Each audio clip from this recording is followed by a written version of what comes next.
So good morning and welcome to day 2 of the 2021 Symposium on Intercultural Digital Ethics.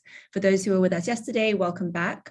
I'm Nikita Agarwal. I'm a Technology and Human Rights Fellow here at the Carr Center at the Harvard Kennedy School. And it's my pleasure to be welcoming you all on behalf of the Carr Center and on behalf of its directors, Professor Matthias Risser and Sushma Raman. We have another very exciting day for you, so please do stick around. A brief overview of the agenda before we kick off. In just a moment, we'll start with a panel that will look at comparing and contrasting local and global approaches to the governance of AI. That'll be chaired by Professor Charles S. And then we'll break for 15 minutes. And when we come back, we'll have our second panel, which will take a more applied look at intercultural digital ethics in practice. And this will be chaired by Park Wong, who is an applied data ethicist at the H&M Group. And then finally, we'll close the day with remarks from Sushma Raman, who is the executive director here at the Carr Center. A few very quick housekeeping points before we begin. This event is being recorded and live streamed via YouTube. If you are speaking or moderating, please could I ask you to keep your mics off when you're not speaking or moderating so we don't pick up any background noise. And for the audience, please do participate with your questions and reactions. Share them in the YouTube live chat box and they will be relayed to our panelists. And so that just leaves me to wish you a very happy and good conference. I hand the floor over to you, Charles.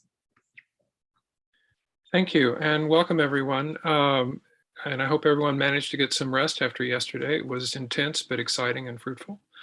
And I think today we'll do exactly the same. We have 4 very, very fine, smart, interesting papers. I'm an expressive American. If I'm vibrating, it's because these are 4 very fine, smart papers. And I will, we have the framework of each person will present for 10 minutes, and then I will make a few comments, and then we will move on. And towards the end, we'll have room for conversation with folk out there. So without further ado, let's start with Surat Hongladaro from Chulalongkorn University. Surat, the floor is yours. Yes, thank you very much, Charles. And I would like to thank Nikita for inviting me to this conference.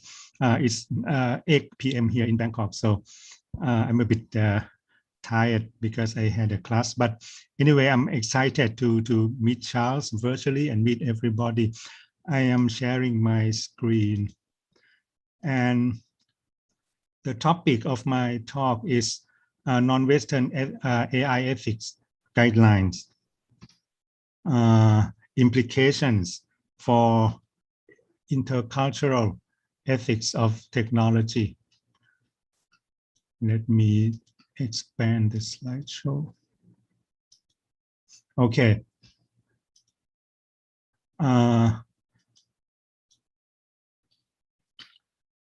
Here is our program, and here's me. I have a Twitter handle, and the outline is that I will start with an overview of non-Western AI ethics guidelines, and what can we understand from a look at these non-Western guidelines. And then I end my talk with some reflections on the implications of this overview for intercultural ethics of technology. Okay, I start with my own country, and the Thai government has come up with their own AI ethics guideline. It came up in late 2019, and it was approved by the cabinet for official use as a guideline for those who are developing AI technology in the country. And I'm summarizing the principles in the guideline. By the way, it has not been, as far as I know, it has not been translated into English yet. So it has not been mentioned in the literature on AI ethics guideline. However, I kind of expect that the document will be translated into English pretty soon. And they mentioned 6 principles. If you are familiar with these guidelines, they almost invariably tend to come up with key principles. For example, transparency, accountability, security, privacy, that kind of thing. However, the Thailand guideline has as one of their principles competitiveness and sustainability development, which is rather unique. I mean, I have not found any mention of competitiveness in the guidelines of any other country. So the rest are pretty standard, law, ethics, and international standards, transparency, accountability, and so on. So the purpose of a look of my paper of the look at the non-Western AI ethics guideline is to find out whether there are some cultural differences or some explanations behind the content of these guidelines, whether there are any, non-Western cultural elements behind these guidelines, because after all, they are ethical guidelines, right? So it kind of illustrates or exemplifies our discussion on intercultural ethics of technology. And Charles, of course, has done very good, very substantial work on pluralism and cross-hen pluralism, talking about the very important question about the universalizability or particularity of ethical judgment. So this kind of illustrates in more concrete terms what is happening when we are engaging in this philosophical discussion. So next is China. Unfortunately, I don't read Chinese, and I intend to collaborate with colleagues. I know some colleagues here in Thailand who can read Chinese, and we can do some more work later on. However, the Chinese guideline says, very briefly, do good for humanity, be responsible, control risks, be ethical, be diverse and inclusive, open and share. They are very brief, and I suspect that there could be more detailed guidelines in Chinese, but that's for the future. Japan has their own guidelines, a number of them. And one of them is a document known as Beneficial AI Japan. And they talk about contribution to humanity, abidance of laws, respect for privacy, and so on. Moving on to Korea, they talk about protection of social values, AI control, meaning, explainable algorithm, etc., and fostering digital citizenship. And India, they has, as with Thailand, they have just come up with their own ethical guidelines, but this one is in English. So they talk about safety, reliability, equality, inclusivity. These are the standard principles that you can find in ethical guidelines in other countries. So let us move on to the analysis, comparison with Western guidelines. One thing that I have noted in these non-Western guidelines is implicit knowledge of ethics. So the guideline says be ethical, but they don't give substance as to what constitutes the ethical that you are supposed to be. So that thing that I noticed is a common theme in these non-Western guidelines, and there's emphasis on development, especially in the case of Thailand, and catching up emphasis on competitiveness, also on maintaining social values, typically Asian characteristic, and more uses of imperative statements, especially in the Chinese document, be ethical, do good, and reluctance to turn guidelines into enforceable mechanism. So they prefer these documents to be guidelines, providing recommendations rather than, having more normative force. Let's move on. Implications for the ethics of technology. And my paper is spent on discussing this, age-old philosophical debate between universalism and particularism. And what I have found, looking at these guidelines, is that neither is particularly the case.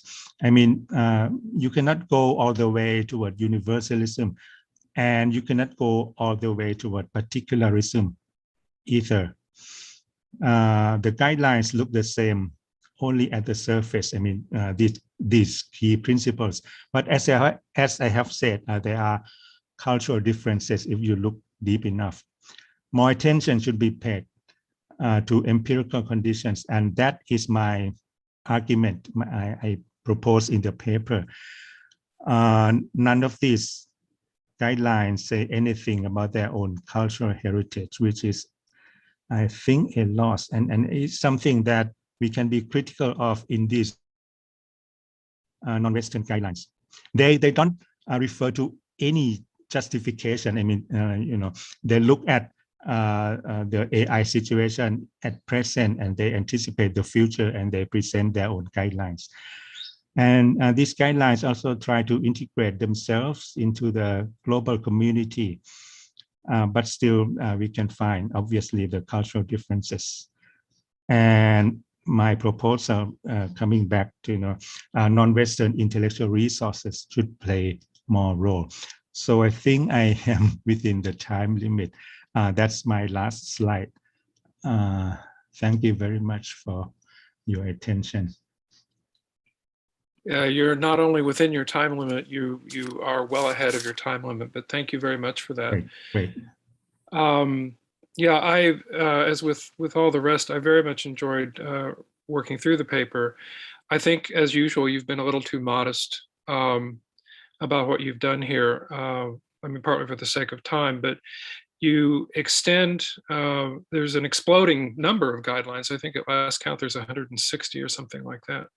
But you extend the previous analyses. You refer, for example, to what is a kind of canonical reference by Anna Yobin and her colleagues, as well as some later work.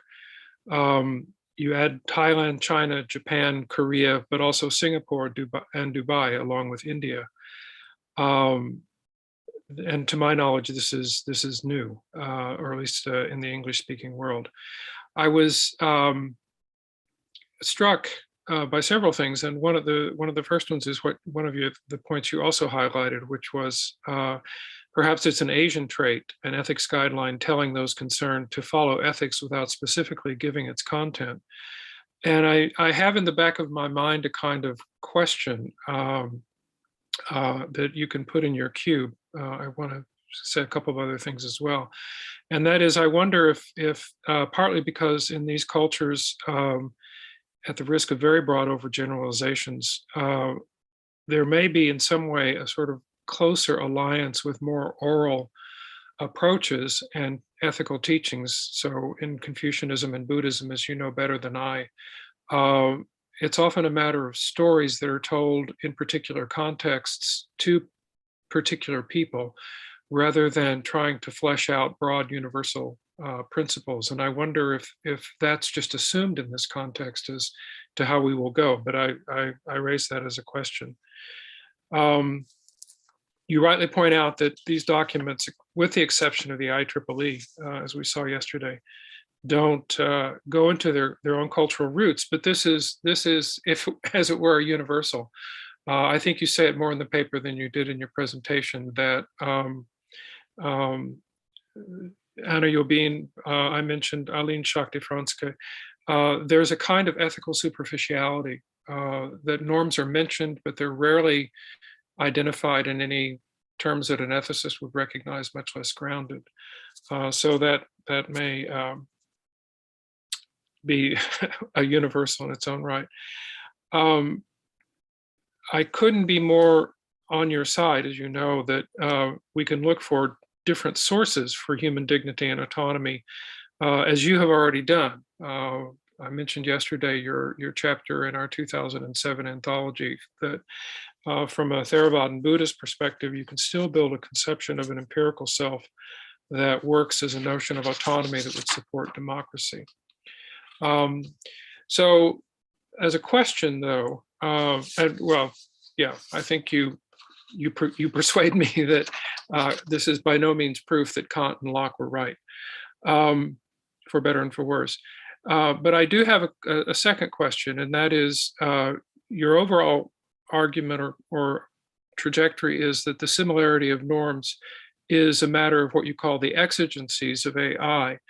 And I wonder if that may be a little incomplete in the sense that I still worry about colonization one way or another, either an overt one or a covert one.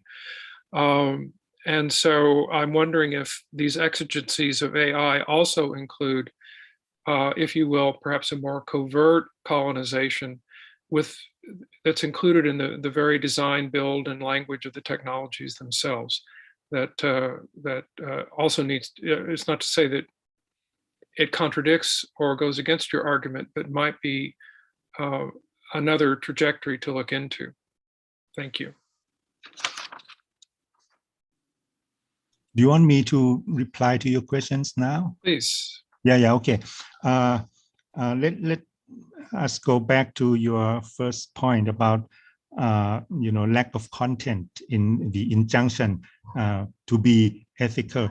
I think a reason could be that it's implicit in the understanding of people in the culture. When you have a closer knit culture where everybody appears to know their place, and there's something that's largely shared by most everybody in the community. It is kind of implicitly understood, what makes for being ethical in the community. For example, Thailand is a pretty homogeneous society. 95% of the people are Theravada Buddhists and so on. So people kind of share. Mostly, it's not like in the West where you have people from different backgrounds. It's more diverse, but in Thailand, of course, there is diversity, but it's kind of people.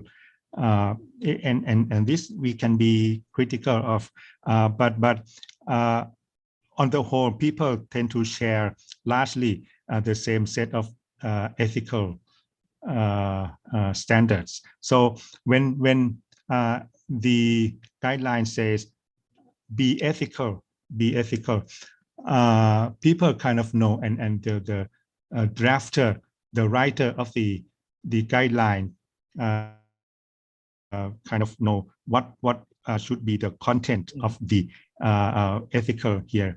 So I think that is a deeper explanation behind those principles.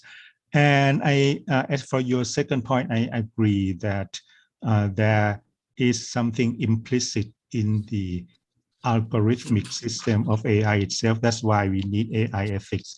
And I think we need more than AI ethics. I mean, we need AI regulation, we need AI governance, and we need some kind of, could be even a global legal mechanism to the extent that it is possible. But I think it is really needed in order to find out, and it's something that it's a challenge to find the implicit biases, and especially when you go across cultures, there are these elements that you talk about, which is really there and need to be identified and, you know, taken care of. The colonization and disparity of power, biases in terms of cultural discrepancies and so on. Yes, I agree, and I think that is a work, you know, direction for future work. Great.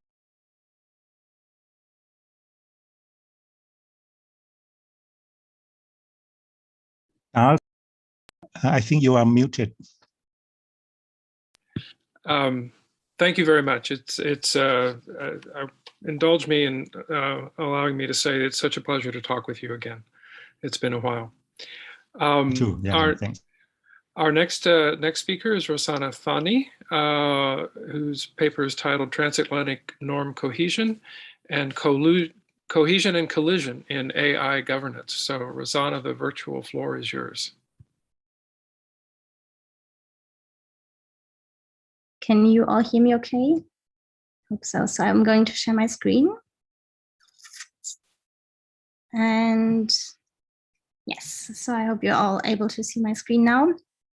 Thank you, first of all, for the organizers and also to Charles for moderating this excellent, interesting panel. Yes, so the title of my paper is "Tracing Transatlantic Norm Cohesion and Collision in AI Risk Governance" specifically. And I just need to set up this weird Zoom bar. Okay, now perfect.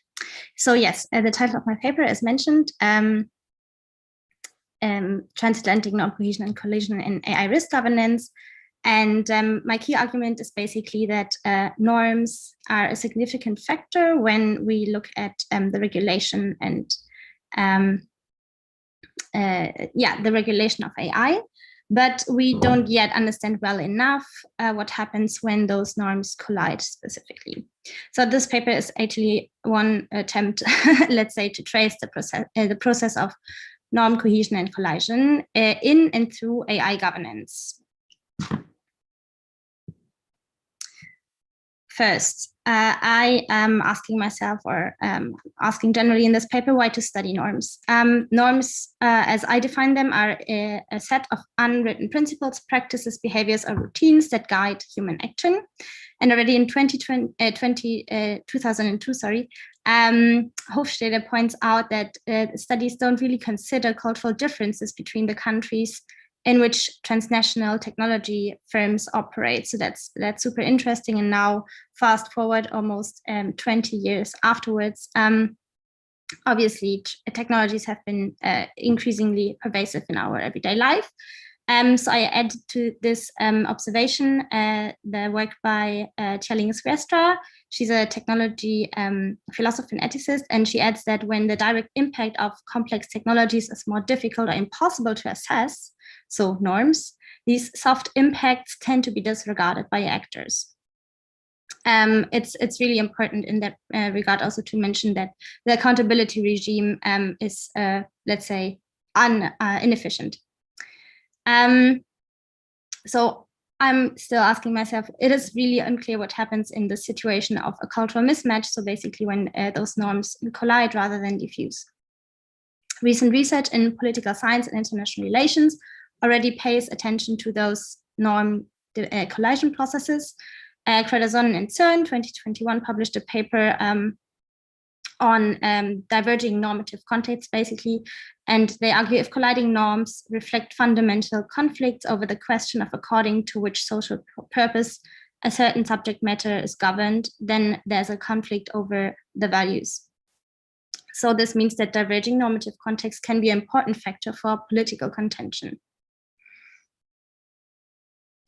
Where to study norms? My case study in the paper that I'm writing basically looks at AI technology and the governance of AI technology as a specific case to trace back the collision and a diffusion of norms.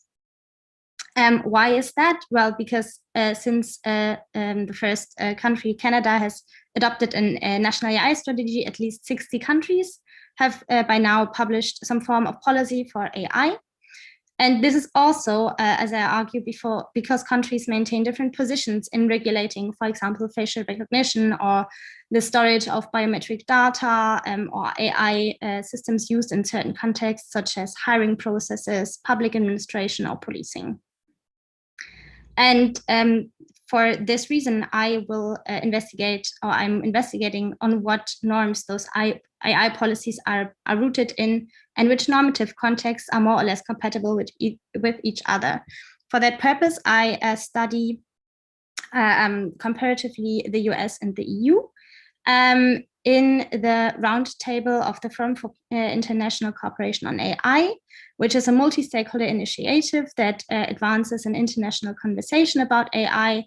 And the specific reason for studying the Forum for Cooperation on AI is because it's, as I said already, is a multi-stakeholder initiative with in-depth roundtables, and they focus on diverging and converging AI policy frameworks. So it seemed a really interesting case for me to study. This, by the way, also links back really well, I think, to what Soraya before said in his presentation about AI ethics and the diverging ethics frameworks. I'm also going to post in the chat later on the link to the progress report that the Forum for Cooperation on AI has recently published. Exactly. So we found I found evidence for converging norms and diverging norms. So converging norms were definitely the fact that countries need to agree better on a regulatory framework that is internationally convergent, basically. And a norm divergence, as I will also show in the next slide, were specifically in the areas of data sharing and regulation and risk assessment. So more specifically, I analyzed the transcripts of those of this seventh roundtable where the stakeholders discussed regulation, risk regulation, and AI.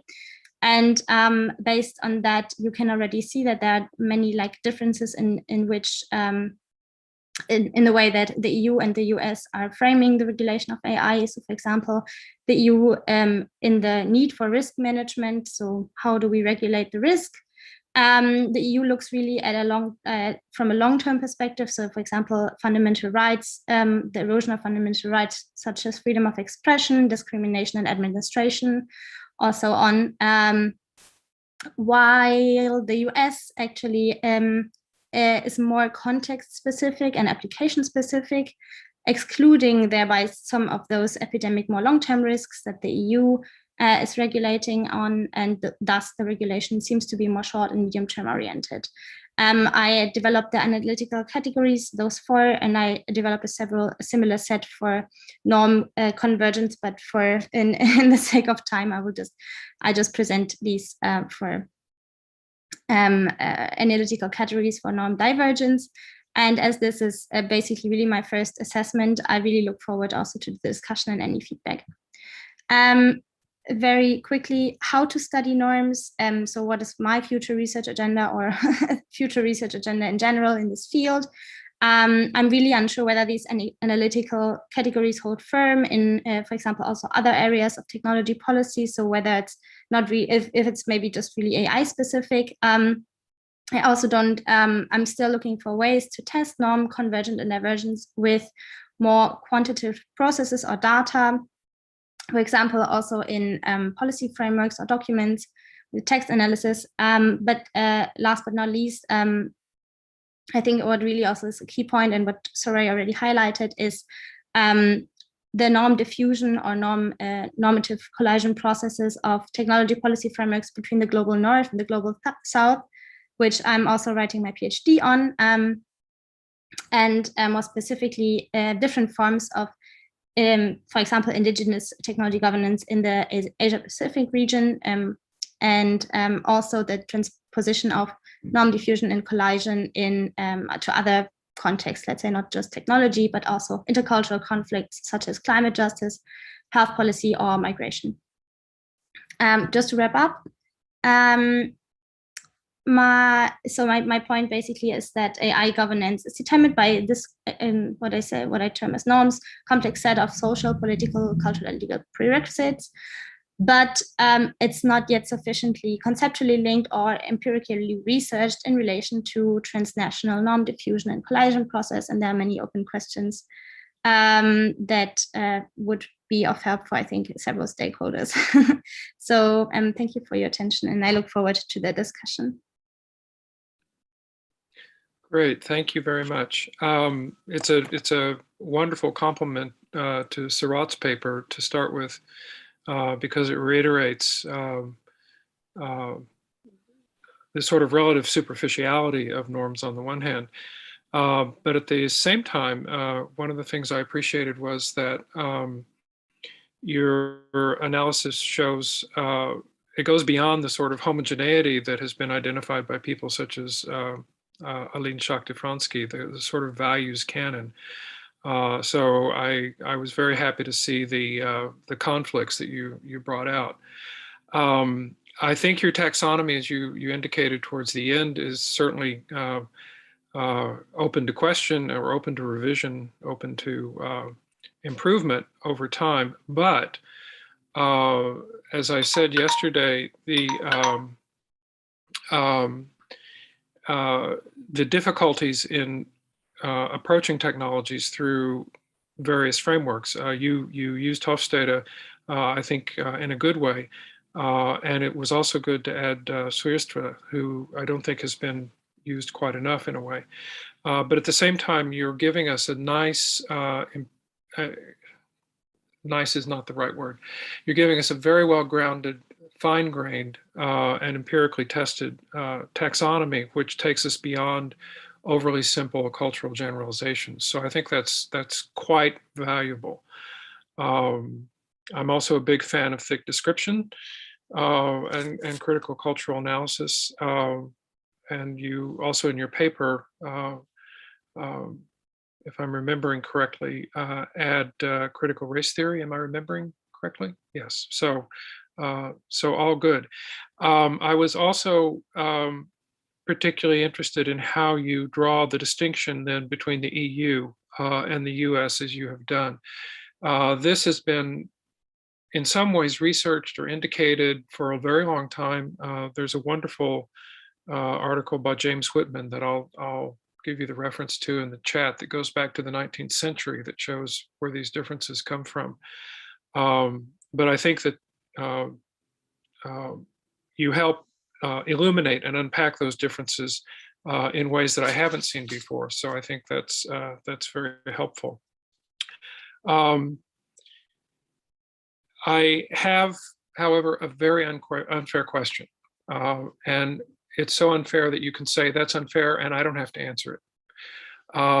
In which case that's fine. And it's really a question that is sort of thematic for the whole conference. It's unfair because you're taking a descriptive approach. You're taking a good sort of social science or humanities approach. What I'm wondering about is, well, what do we do in the face of these norm collisions that you foreground? We'll see later on a discussion, and we've seen it before, for example, that Facebook very clearly imposes US-based ideas about what's appropriate to show or not show, speak and not speak, and so on. So I'm not asking really for the full and complete answer to this, but I'm wondering, surely as you have worked through this, you may have had some thoughts or reflections on what can we do positively to come to grips with and perhaps resolve some of these conflicts? Yes, I will just very briefly react in the purpose of time, and maybe we can touch upon that also in the subsequent final discussion. That's exactly my point. What do we do about those norm collision processes when we see them emerging? And I think a first point is really to understand more clearly where those norm collisions happen. And I think that's part also of the reason of the paper, but also more generally, I've been visiting research at the Brookings Institution the past half a year, where I really looked at this process, let's say, in more detail. And there is not really a well understood, let's say, framework to assess those collisions.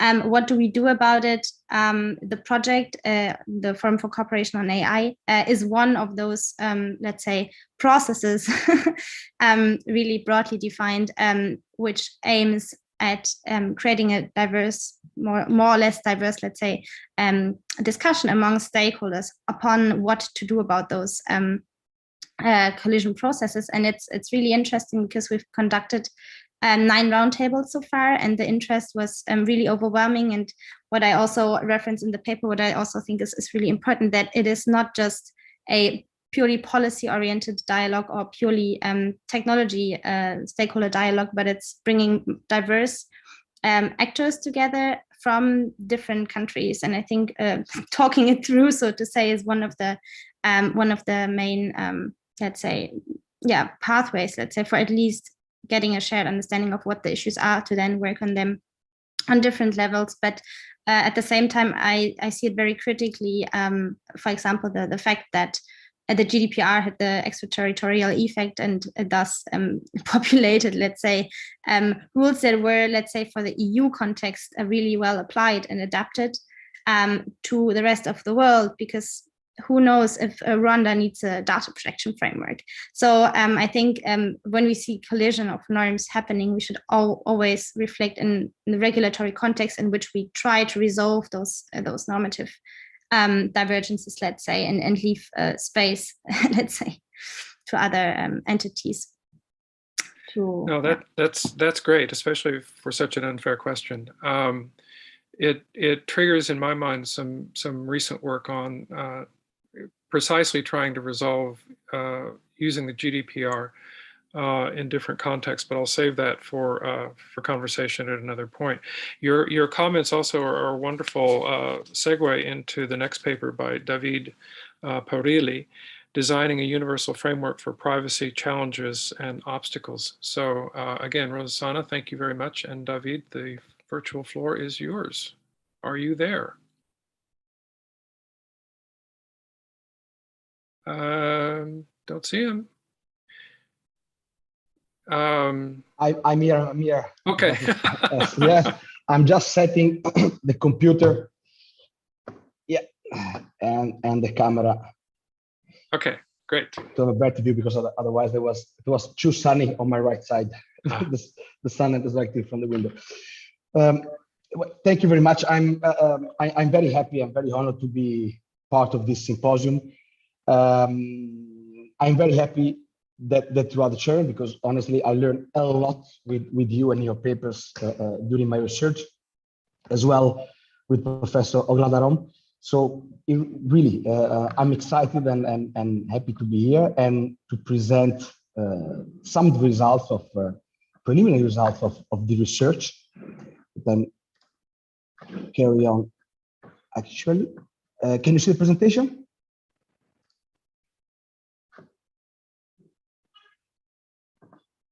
Can you see my presentation? We're seeing your presenter view rather than the full slide. There we go. Better now? Yeah. Thank you very much. So my presentation is about designing a universal framework for privacy. And we will go through some challenges and obstacles in order to design and implement such a universal framework.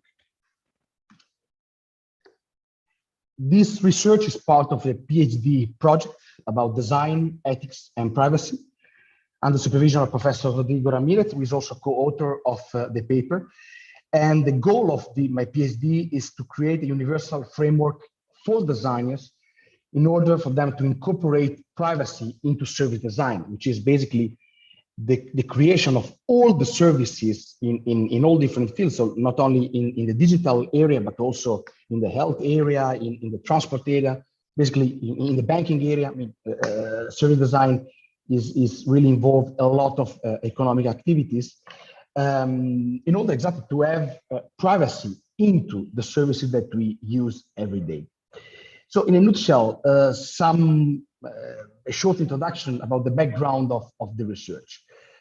We live in the so-called surveillance capitalism, which is an expression that personally I don't really like. I really prefer to use the expression surveillance society.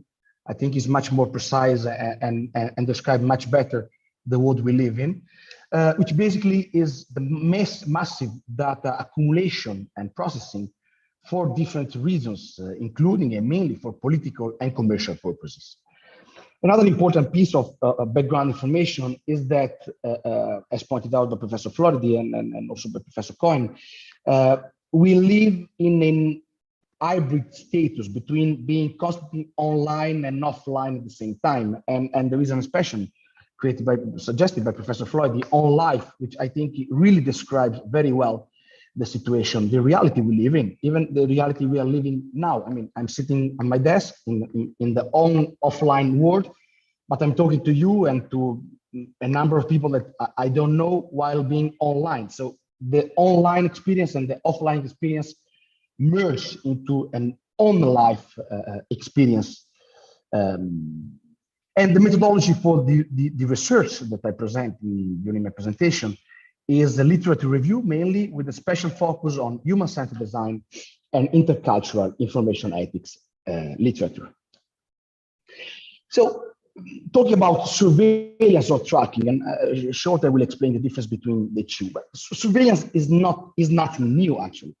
The idea of the panopticon exists since the 17th century, has been proposed by Jeremy Bentham in the 17th century. So the idea that people are controlled and monitored all the time is not something created by Facebook or by digital technologies. In the 20th century, the great French philosopher Foucault predicted that at least Western society were going to live under a constant surveillance. And actually, history gives us a lot of bad and tragic example about surveillance brought to the extreme consequences. We can think about Cambodia, we can think about East Germany, we can think about experiences in the Western world, like with surveillance mechanism created by fascism in Italy or by the Nazi regime in Germany. So surveillance mainly for political reasons and to kill or to prevent any contradictory ideas is really nothing. In order to be precise, we prefer, when talking about the phenomena that we are living now, mainly on the internet and in the digital world, we prefer to use the word tracking. I mean, and to keep surveillance when there are real threats to life and or freedom. There are a lot of societies, even in the 21st century, that are living under surveillance. And in order to be precise, we think that it's not fair to merge or to use both terms without a clear division and a clear distinction between the two. Things are also much more nuanced that people may think, and that sometimes also the literature and many authors think. Personally, we agree that tracking technology often are less efficient than promised, and this affects in particular the area of artificial intelligence, but not only.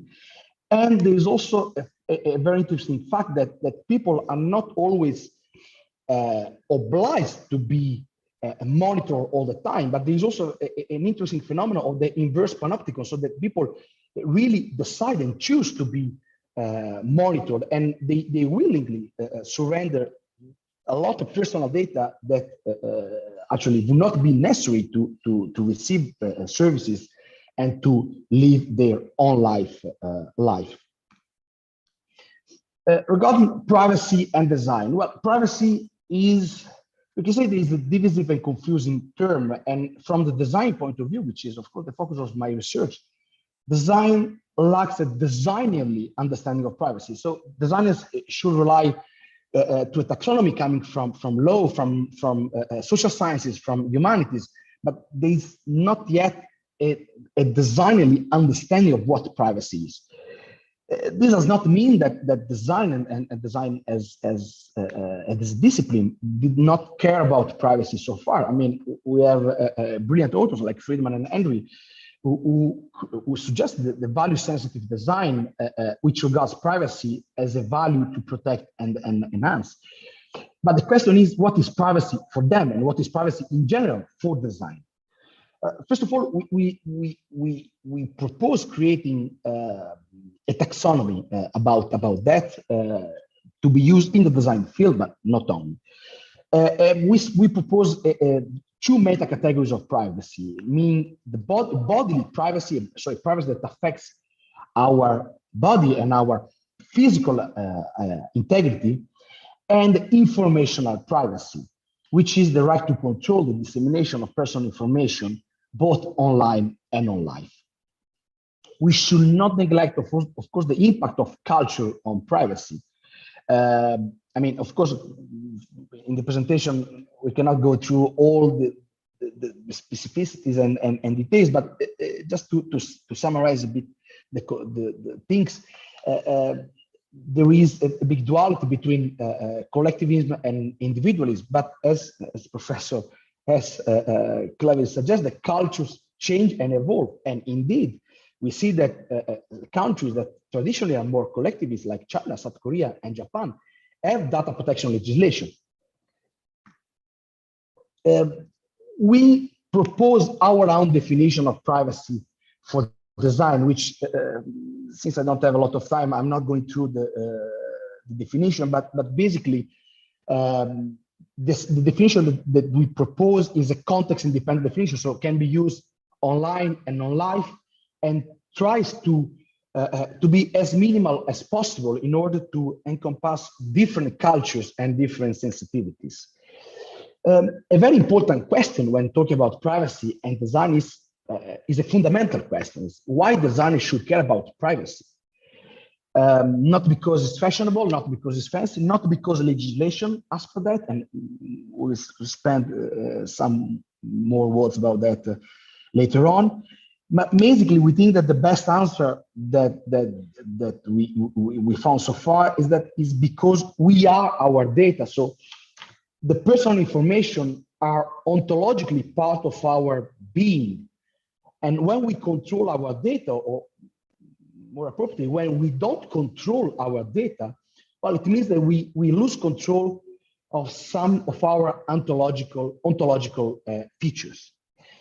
And the good thing, the first positive message that I want to spread to my presentation is that privacy can exist across all cultures. Does not mean that privacy currently exists across all countries and cultures, but privacy is something that can exist across all cultures.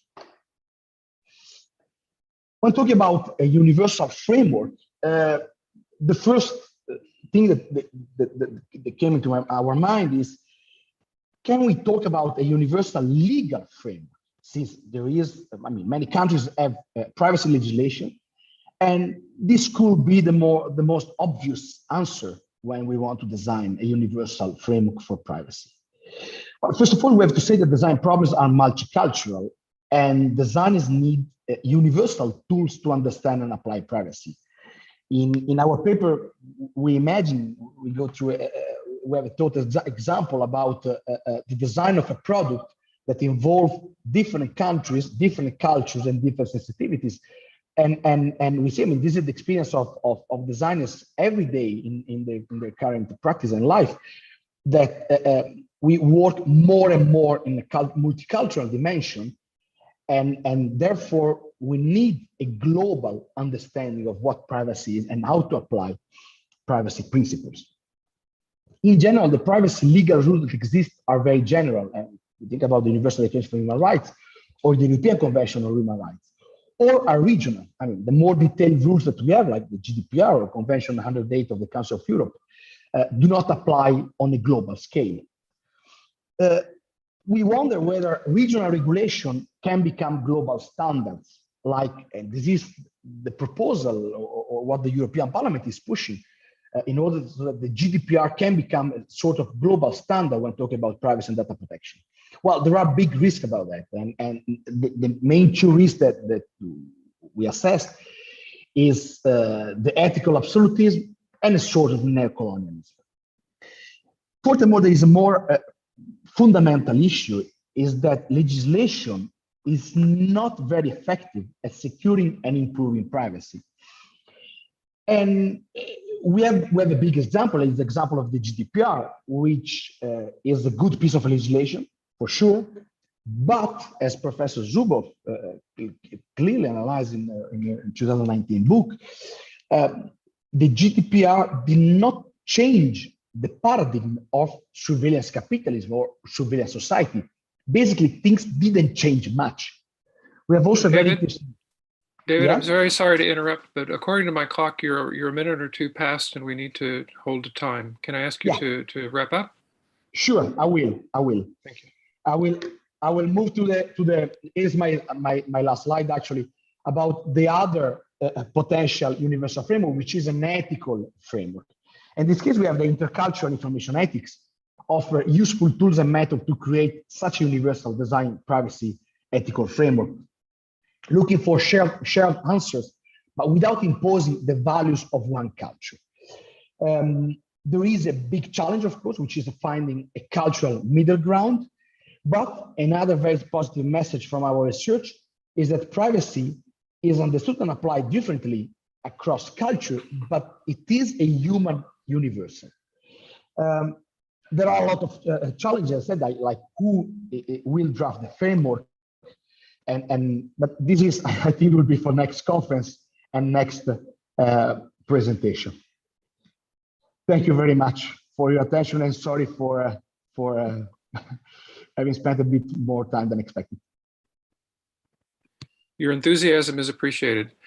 Thank you much for that. I'll keep my comments very brief because I do want us to keep as close to time as possible.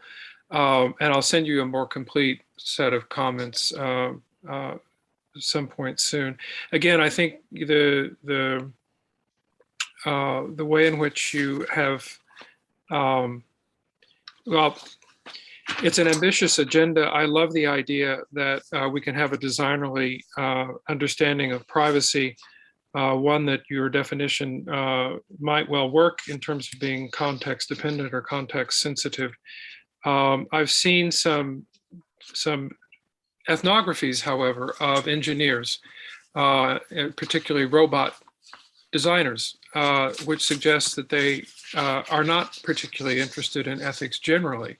And so my question would be, in some ways, even if we can get the designers to care, does that necessarily mean that the engineers, much less their companies, will care? But let me just leave that as a question hanging out. I also need to apologize to Pavlina. I'm very old school, and I got my notes mixed up, and I apologize. I got her out of order. So as a small compensation, you then get to have, in some ways, the last word. So please carry on. The floor is yours. Thank you very much. And thank you very much for inviting me to this panel. It's a great pleasure to be here with you. I will firstly approach the introduction to my paper as I have 10 minutes for my presentation. My paper examines online hate speech from a security perspective. It uses the case study of Roma people in Europe, and it focuses on the user-generated content, which is publicly available on major social media platforms, which in Europe means mostly Facebook, which has by far the largest share of users, but also to lesser extent YouTube, Instagram, and Twitter. A little introduction why I chose Roma people as a case study. They have been historically ostracized and perceived as the others in their respective societies. What makes Roma an important case study is that the unfavorable views about them are being shared across countries. So this is supporting the notion of Roma as Europe's quintessential minority that faces prejudices and exclusion similar in intensity across the continent. These attitudes are perpetuated and intensified in the online space in the form of hateful and racist speech, incitement to violence, and even genocide. The cases outlined in the first part of my paper illustrate common narratives about Roma and how they have been translated into the online space. So what I found out on this content analysis is that there is an apparent and growing trend of portraying Roma as a security issue. As part of this narrative, Roma are treated as abnormal citizens, unable to fit into the mainstream society. And this is very problematic because it provides the ground for hate speech suggesting that measures taken against them are necessary for public safety. Such securitized discourse is dangerous because of its potential of leading into concrete physical actions or legislation. And this can be undertaken, the first one by individuals and hate groups, and the other by local authorities or even states. So in the second part of my paper, the cases and their related security risks are used to analyze the challenges and tensions that platforms face when they are developing and applying standards and tools for content moderation. What are the current content moderation practices? Companies follow their internal standards, and that's the first thing. In enforcing them, they rely on a combination of artificial intelligence tools, mostly automated hash matching and predictive machine learning tools, also user reporting and human content moderators. Artificial intelligence tools are extremely popular, and majority of platforms believe that they are the future. It is for a good reason, because they are much more efficient than other tools by far. But they do come with a series of technical, impact-related, and accountability problems. AI algorithms are basically pattern matchers, and this makes them extremely vulnerable to manipulation and bias at every stage of their use. One of the most problematic things with using AI is that detecting language has proven remarkably difficult, even for the state of art of AI, which is being currently developed and used. So, for example, my study uses the example of the ethnonym gypsy. So it's the most productive word among the posts marked as negative, and then which should be taken down. They're often, this word is often used as derogatory and racist. However, it's not so much the frequency of the word as its context and emotional coloration. So the word is also used by Roma people to show pride in their culture. This means that, for example, programming the AI to delete all posts that include word gypsy as hate speech would end up in repressing minority voices. The other main problem with using AI tools is that they can be circumvented by using mocking and suggestive language or different kind of wordplays. Historical and genocidal references and the news mentioning Roma people are very common, and they can be easily not marked by AI as problematic. And there will be plenty of references to gas or final solution, or even posts which do not necessarily mention any words that could be problematic. So problems also arise if the AI is poorly adapted to local languages. This is especially in the countries of my focus in Eastern and Southeastern Europe, where most of Roma reside in compact communities. What is the problem if the AI is enforced too much is that it can lead to mistakes such as banning or deleting accounts and posts of human rights defenders, journalists, activists who are only reporting on the events and issues. What is necessary when using AI tools is also to have the human in the loop model for collecting data and training hate detection models. So this is a good practice. What companies also use, and I mentioned it before, it's human content moderators and also users flagging content as misinformation and hate speech. They are good practices, but they do not come without additional problems. For example, human content moderators, while they can bring context awareness to decision making, that also bring their own bias. They can have lack of training or very wrong training, or poor working conditions, which is very common. Also for users flagging, many companies are using it, most of them do, but this can be also misused. It's slow to get a response, and they often bring back negative replies to flagging content, which is problematic. Algorithmic moderation is here to stay, as new matching techniques help to search more effectively. But AI-driven technologies are unlikely to work in isolation. What study proposes is to use security in layers. So security is the most effective when it applies in layers, when companies should build on the synergic effects of the available tools rather than to keep promising that AI solution will police the ecosystem better in the future.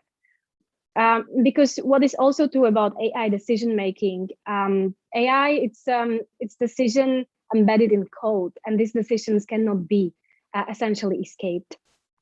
One thing which is often not mentioned in this conversation, which does focus on binary decisions, is that the providers can also regulate the overall flow of posts. So in many situations, what content users see and engage with can be more important and critical, especially in high-risk situations. These kinds of decisions are about what platforms choose to amplify or add friction to. So when high risk is detected, the moderation can promote reliable information and reduce distribution and means for the content to go viral. So as a result, the content on the site move calmer and slower than usual. This has already happened, and notably, mostly in the US. It was in Derek Chauvin trial and also around the 2020 US elections. However, these methods stopped right after the immediate threat was over. And why is this happening? Because online platforms' business models depend on maximizing viewing times and engagement.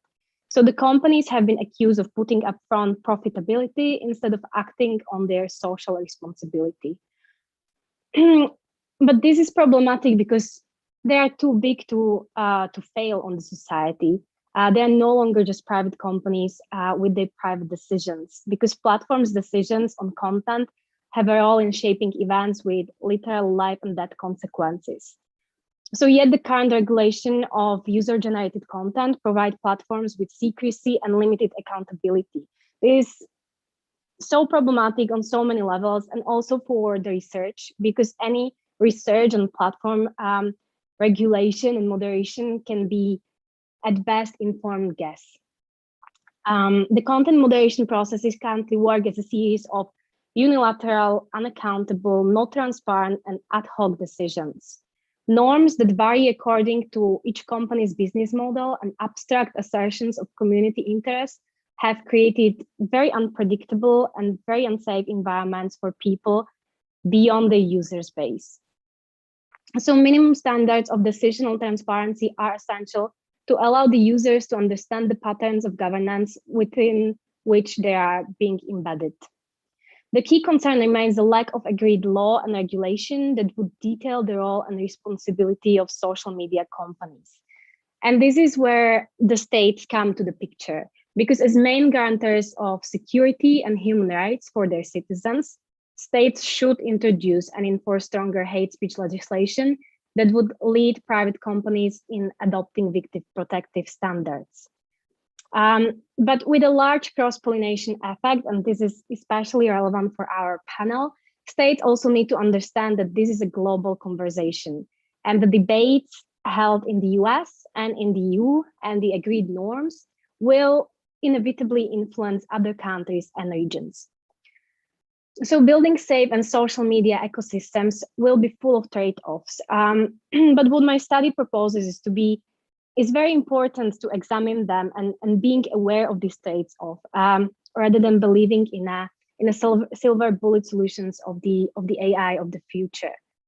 And just to summarize some main points of my paper, security works best when it's applied in layers with emphasis on the environment in which it operates. So while companies really love scalable models that set global standards, these can have strong negative consequences for minority populations. They need to consider the vulnerabilities they create and the communities that they disproportionately affect. This can be done by recognizing the differences and sensitivities across local contexts and let the investments follow them. Because what is problematic now is that while some problems are being recognized, they are still like very substantially financed. There is a lack of capacity in investments, and the tools which already exist and can make the moderation more efficient are simply not fine-tuned enough and not financed enough. Social media companies need to ensure that their processes are context-aware, recognize the inherent tensions between free speech and non-discrimination, and also actively prioritize mitigation of potential risks. So in very short, one sentence, they must choose security over engagement. Thank you very much for that. We're running a little past time, but I understand that we're also not being bombarded with questions just yet, so we can catch our breath and go a bit slowly here. First of all, thank you for that. I am not exactly an expert in hate speech and the various areas you go into, but I have read a great deal, and this, I think, was an especially helpful analysis and approach.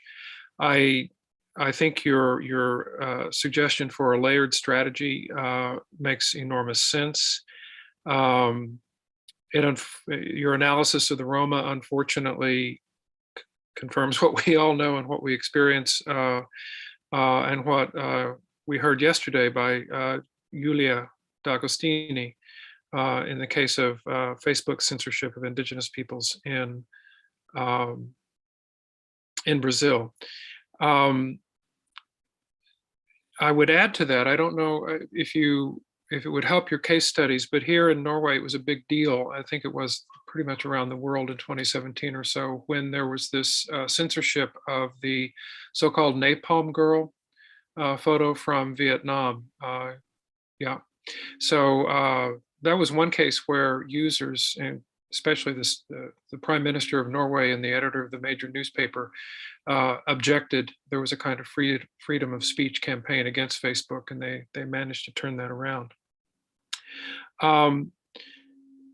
One of the things that I also very much appreciate is that you highlight, or at least mention in an important way, the way in which AI is not a magic bullet, vis-a-vis particularly the kinds of judgments that we need to make regarding content moderation. You foreground the ambiguities of language and so forth. And I want to underline that. There's a wonderful book by a German bioinformaticist by the name of Katharina Zweig. It's in German, but it's coming out in English next year. And the English title is something like "Algorithms Have No Sense of Tact." And this intersects with a nice paper from 2020 as well. We need to understand, as she makes clear, that as you say, it's not a silver bullet. AI, machine learning, boiled down very crudely, is simply a very sophisticated way of guessing. And the guesses can be biased, as you point out, and they can be wrong. There's a long literature of judgment that I've referred to in my work that I think would also be helpful here, but it has to do with this business of phronesis as a kind of judgment that is not, or reflective judgment that is not computationally tractable. And so this would simply be a way of bolstering your argument. But I want to get back to what may be an unfair and nasty question, but it's been one that has been somewhat thematic all the way through. As I like to say, you don't have to be a Marxist, but it helps. You're exactly right that the company's business models collide. There's a famous case, I don't think you mentioned it in your paper, but something like 2017 or so, or it may have been earlier, just when Facebook really needed to up the ante on content moderation, it fired all its human moderators and hoped that AI would do the trick, and it clearly did not. So this may be an unfair question, but it's one that I think is central. How do we get, and also the question I was sort of pointing towards with David's paper, how do we motivate the companies when their business model collides with the resources needed, not only for better algorithmic, et cetera, but also many, many more human to make the kinds of judgments that would be needed in this case. I don't expect that you have the silver bullet answer, but I want to introduce that as a theme. Again, thank you. Thank you. Thank you very much for your feedback and for your question. Yes, well, it would be, of course, it would be ideal, and I think I make it sound like this in the second part of my paper, if the companies took the proposal seriously, because they already have many tools and they are not using them to the full extent to ensure even their own internal standards on content moderation, and this is problematic. So it would be ideal if they picked up on their social responsibility and acted in this sense. Taking into consideration they are some of the most valued companies, they do have resources for such moderation. And what have been extremely unfortunate practice so far is that they start behaving on their responsibility only when it's too late, only when there are cases of attacks which started culminating on their platforms, and so that only when there is so much of public attention asking for them to be more responsible, that they want to avoid further regulation. So they start to do something about it, that suddenly they have more human content moderators. Suddenly when it's, they're also very US centric. So suddenly when it's about US elections, when it's about Chauvin's style, and things which are high on the agenda, they are very important to them. But when they are low on the agenda, and that's why I also took the case of Roma in Eastern and Southeastern Europe, they simply do not pay attention and they don't deploy resources. And it's not like they didn't know there is an issue. There are many issues, and I do understand it's hard to catch up with them, but they are some of the most, top companies in the world. So they do have resources for it. So I came to a conclusion that I do believe in regulation. It's not, as I outline also in my paper, it's not easy, because there have been, I'm using in my paper examples of a EU-led regulation on taking down toxic content within 24 hours, and how it actually influence other regulation in Pakistan, in Russia, in a negative sense. So that's why I point that it's very important to beware of how it can cross-pollinate to other countries. But it starts also from the states themselves to detail more and to pay more attention in their hate speech legislation, which is often not the case. So they will have some provisions. Most of the countries globally have provisions on hate speech, but it's not detailed enough to be actually enforced. And they also don't have enough of enforcement capacity on their side. So I do think that to make actually the private companies act, which they have failed to a large degree, it needs to come from a leadership, from a political leadership from the countries themselves, to push on the companies to do so, and they need to also clear their own hate speech legislation to actually make it into standards, because for now the companies can basically say that their internal standards are enough for policing the ecosystem.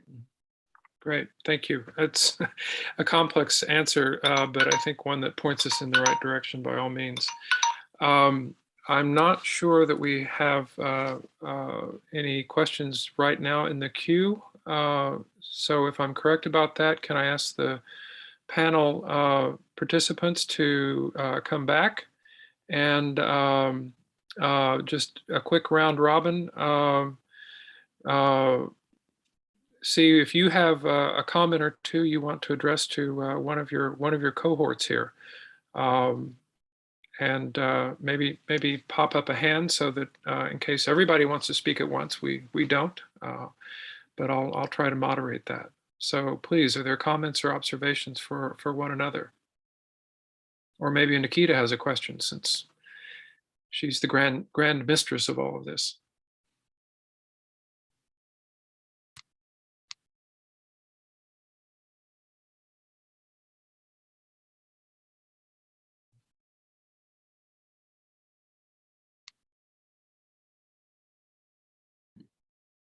So I will have a question. I was just looking through my notes. I had noticed something. So give me a moment, but Charles, I'm pretty sure you have probably more reactions. So don't be shy about continuing the conversation any questions you had from before. It's not so much a question as a sort of overall observation that on the one hand, especially if you think of where we were 20 years ago, which perhaps not everyone is in a position to do, but there's been enormous progress in terms of the richness of the analyses, the frameworks that we bring to bear, and all of that good stuff, and also transformation in the framework. So Surratt didn't use his importation of Michael Walzer's thick and thin distinction, which he's used before, but that's one that has come up in the previous discussions that I think is also useful. But at the same time, while I'm heartened by, for example, the kinds of analyses we've heard today and the suggestions of, on the one hand, it's a more clear-eyed diagnosis of computer-mediated colonization one way or another, both in more overt and more covert forms. At the same time, it also foregrounds there are a lot of obstacles in the way, starting with companies' business models. It's not just ethnocentrism, as bad as that is, especially in the US, but a number of other things as well. So thank you for keeping me both elated and depressed. This is a good place to be,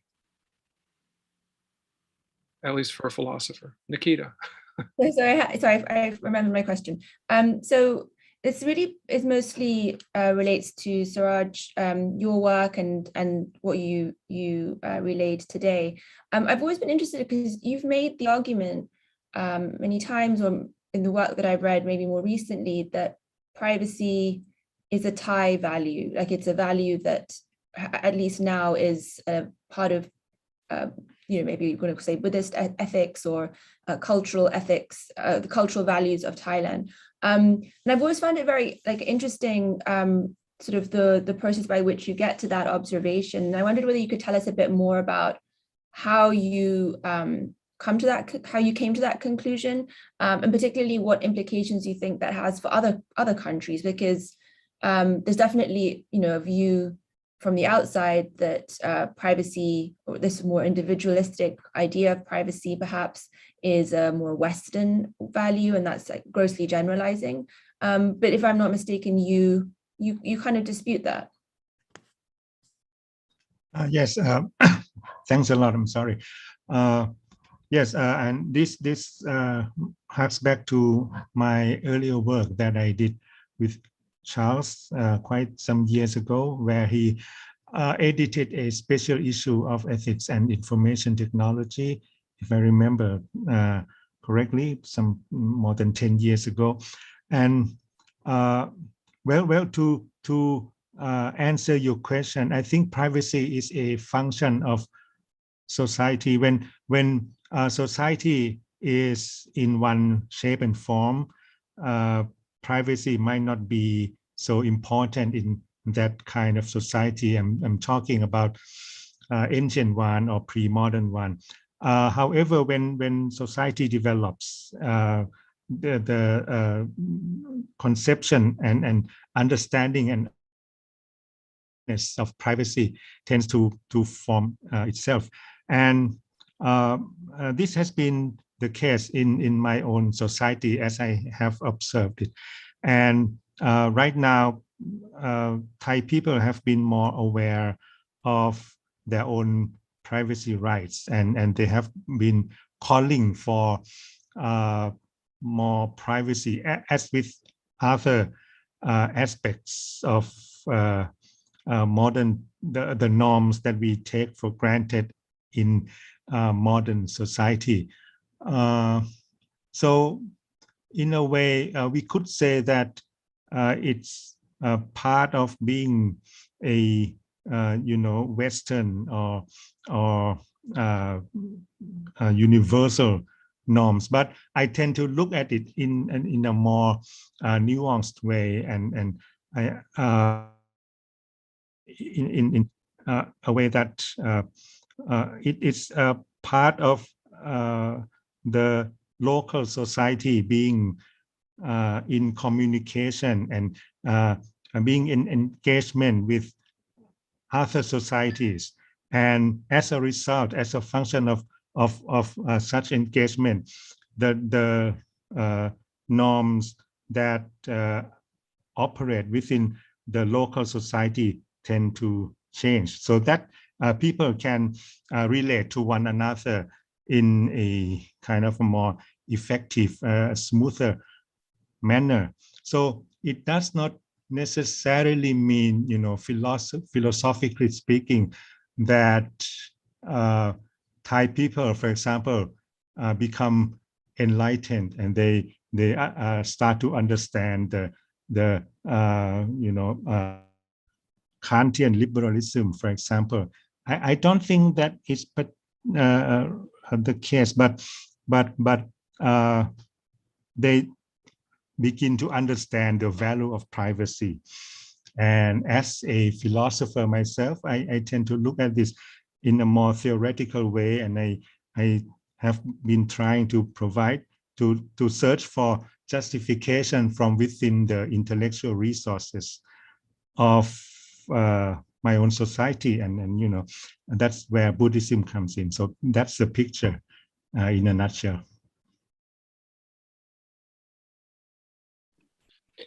Thanks very much. And I just, if I could add on to it a bit, only in the sense that I think we may have a tendency to assume that there's a kind of culture that stays still, and that all forms of engagement, the risk of that idea is that all forms of engagement can only be some form of colonization or aggression.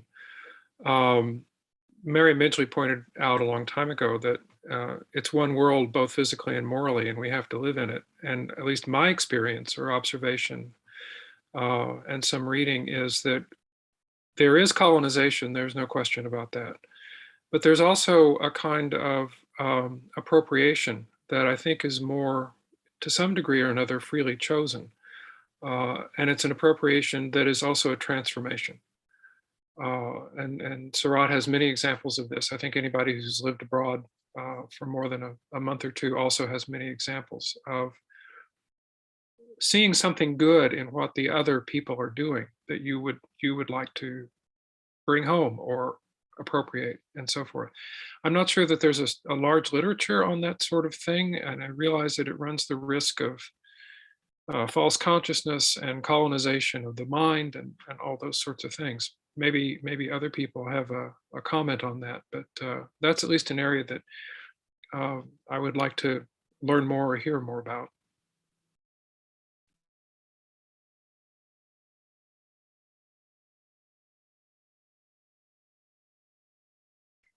If I can maybe just quickly jump in here. I mean, it's not directly related to what you said about your last point, but it does relate to this kind of one world, and now it's one digital space that we live in, and also based on Paulina's observations and Sarai's observations of, for example, privacy. Is that a universal, let's say, right or value? And is that, let's say, in every society equally recognized? And so my question would really be, or one of the many questions that I have put in relation to that, if we now all increasingly live in this digital space, is there, let's say, a general framework for human rights that we can transpose online, or is that already colonializing, as you said, Charles?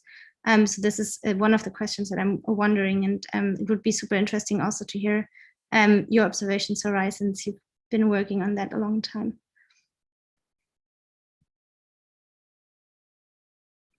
Yes, Sarat, would you like to respond?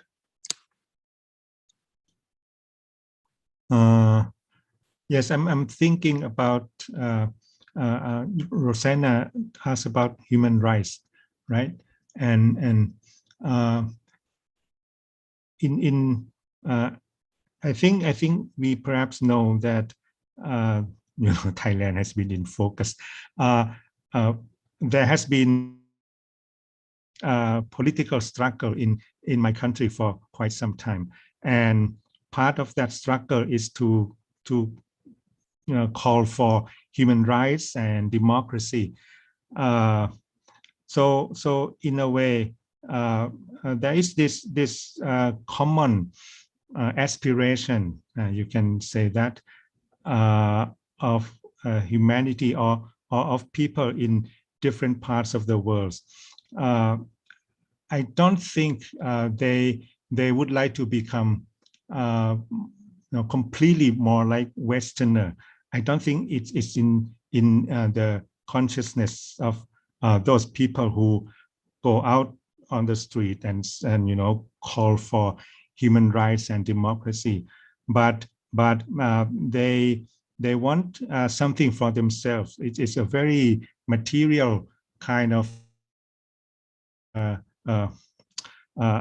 desire that they believe that the old system that they have lived in cannot answer their needs. So they want some change, and this is we could look at this in such a way that it illustrates or it exemplifies the universality of human rights. That could be the case, but we can look at the situation in a more nuanced way, so to speak, so that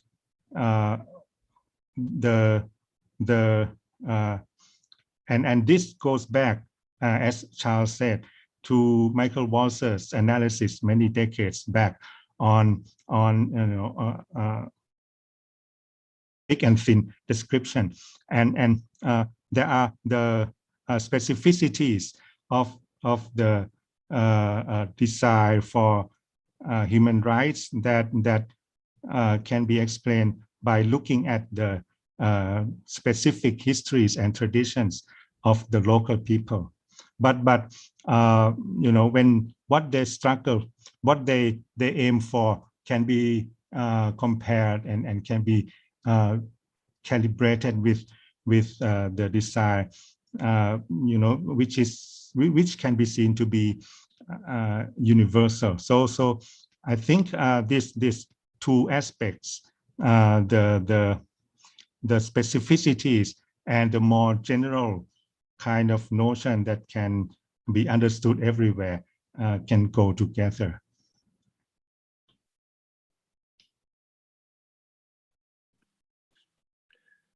Yeah, Nikita? Yeah, I had one question for you, Rosanna. I wasn't that familiar with the joint, I think you said it was the Forum on Joint Cooperation in AI, or something like that. And if I understood correctly, you had observed some of these conversations, some of these meetings, or you were studying the notes of these meetings.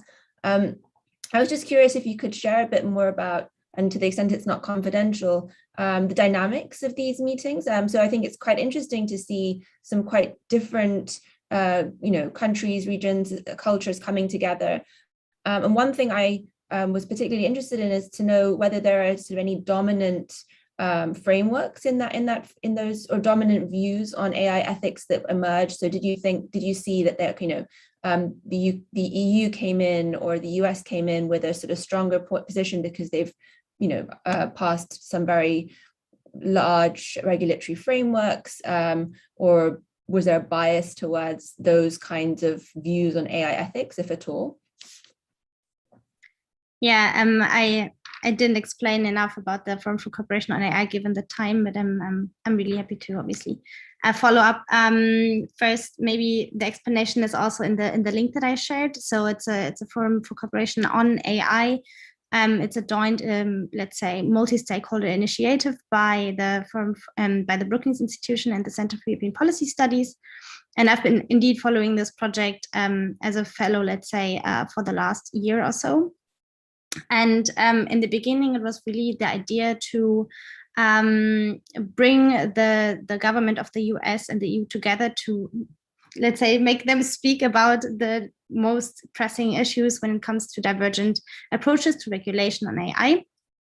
But this forum has then in a few months has been really growing, let's say, and several other administrations joined. So Japan, Singapore, the UK, Canada, and also Australia. So that means now there are 7 governments plus also companies from those areas, regions, and also academics. So this is kind of the larger framework, the larger setting. And I have to say that ethics has not been the main, let's say, subject of discussion. So the discussion was firstly around regulatory frameworks, then also cooperation on research and development. We had a dialogue on standards. We had a dialogue on data sharing. And I think one thing that I really observed, and this is also why I was writing this paper, but now also starting my PhD on that subject, while the discussions already seem quite diverse, for example, when it comes to data sharing, obviously, with the invalidation of the privacy shield, there's a lot of discussion of how is, let's say, the US and the EU, but also then other regions, more looking at those, let's say, agreements and data sharing in the future. But while, as I said, those discussions seem to be already diverse, to my taste, let's say that there needs to be a more inclusive approach to integrating also other countries, let's say, from other regions. And I chose specifically for this paper to analyze one dialogue indeed on regulation of risks, because I think there, then the discussions and the notes that I access, the discussion really was rather diverging, let's say, on what to regulate and what not to regulate and when to regulate. And I think, it doesn't really answer your question, I'm afraid, but the ethics part is something that came up a little bit within those discussions. But again, we just published the progress report where we reflect upon the first 8 meetings. And maybe it would be interesting for you to have a look. And obviously, I'm happy to follow up with anyone on the project. Great, thanks very much for that. And I think we're already a few minutes past time, which deeply disturbs my Swiss acculturation, as much as I would love to continue this conversation. But we need to move out and make room for the next panel. So let me just thank everyone again for the privilege of reading your papers and commenting on them, and hearing your responses and discussions. And I'll follow up with you with a little bit more textual detail, where I think I might have something good to send to you. But thanks also to Nikita for bringing us together in this way. And I won't be at the next one. I have to do another meeting. But thank you very much, and hope the rest of the day goes well. And see you in cyberspace, if nowhere else. Bye-bye. Great, thank you so much, Charles. Thank you all again. And we are going to take a break for 15 minutes, or now just over 10 minutes. So we can come back at 1:45 wherever you are for our next panel. So thank you. Yeah. Okay. Bye. Thank you. Bye.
Okay, so welcome back everyone to the Symposium on Intercultural Digital Ethics.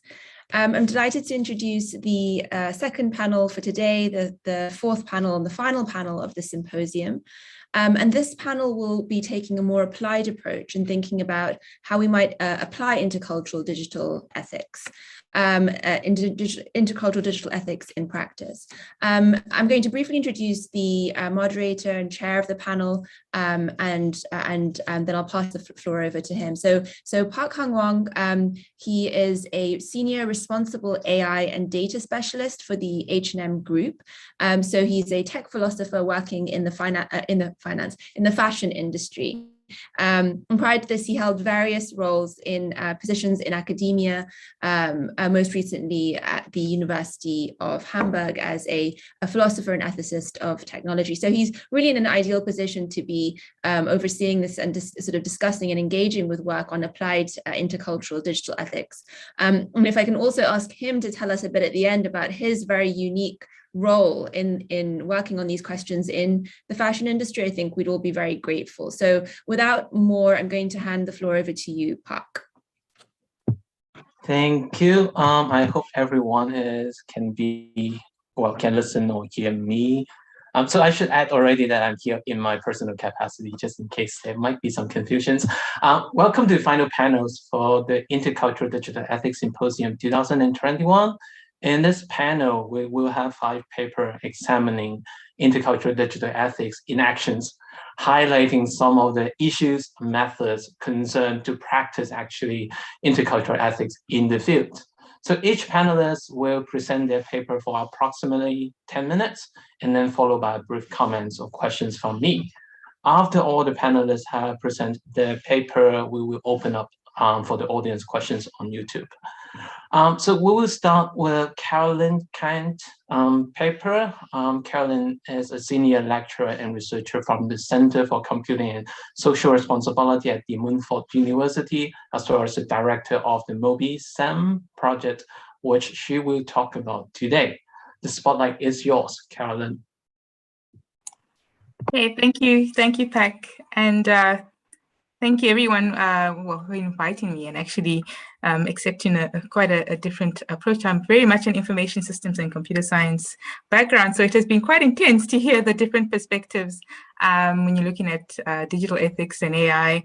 So I hope I can actually just share quite a little bit of a different perspective, but hopefully I can contribute something to you. Let me just share my screen with you.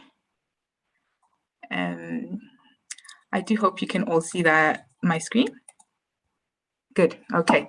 So our paper is on the narratives in responsible digital citizen engagement in adolescent sexual reproductive health rights in a Southern African context. And we wrote this paper together with Ingrid, Inga, Kutoma, and Chanel, and the idea was to sort of bring together, the perspectives around responsible research, innovation, and digital citizen engagement, because I think it's just sort of emerging now as an aspect to look at. So just to talk about what my outline will be, I'll just briefly talk about digital citizen engagement and its link to adolescent sexual reproductive health services, and then I'll move on to talk about responsible research innovation and civic tech pluralism and its relation to our project. Then I'll look at MobiSafes and the other. And then finally, talk about ethics by continued process. That's how I could probably best describe what has been going on in our project. So looking at adolescent sexual reproductive health rights, why it's important is actually emerging as a really, really key issue that a lot of countries in the global south, especially in the African continent, are focusing on because of the re-emergence of HIV, especially amongst the adolescent age, and issues around religion, taboo culture, on providing access to sexual reproductive health for adolescents. And these are just a couple of the key news articles that have been popping up over the recent times. And now with the COVID situation, it's even begun to become more important to look at and address. So when you're looking at digital citizen engagement, what does it really entail? It may be obvious to some, but not to many. So typically you have your individual citizen reporting, I have an issue, I haven't been able to access this commodity at a clinic because of the taboo and the age issue. And then you have your active civil society organizations that are trying to advocate for change in relation to allowing adolescents to access that kind of service. So I went a bit ahead of myself there.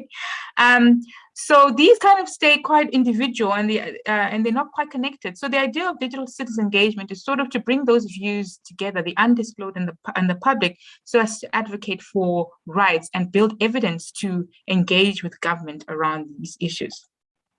The Mobi-Suffrage project is a project that is sort of supporting an initiative called Transforming Lives that is run by the NGO Suffrage that works in 6 sub-Saharan African countries: South Africa, Lesotho, Swaziland, Zimbabwe, Zambia, and Malawi.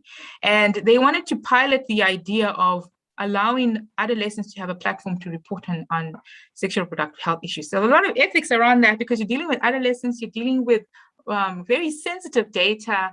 And so, you know, there was a lot of question around the uncertainty on how this project should actually be carried out in terms of how data will be collected and how data will be used. And these are the 4 pillars associated with the Transforming Lives project, where under pillar 3 at the bottom, that's where the social accountability monitoring element comes into play. So looking at how the digital application works, you have 2 layers. So the top layer mainly deals with the citizen or the young person or the youth-led CSO reporting on an issue of access to a sexual reproductive health service at a clinic. And then a health facility administrator or local government health officer would be able to access that information, identify how the issue can be addressed, report it to a service provider like a doctor or a nurse, and then they have to try and address it. And yeah, so that's generally how it works.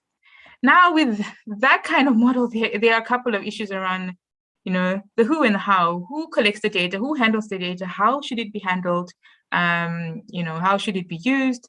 And therefore there are issues around how could someone actually do this responsibly in terms of ethically, legally, socially, and in relation to privacy-related challenges. It's a very sensitive topic.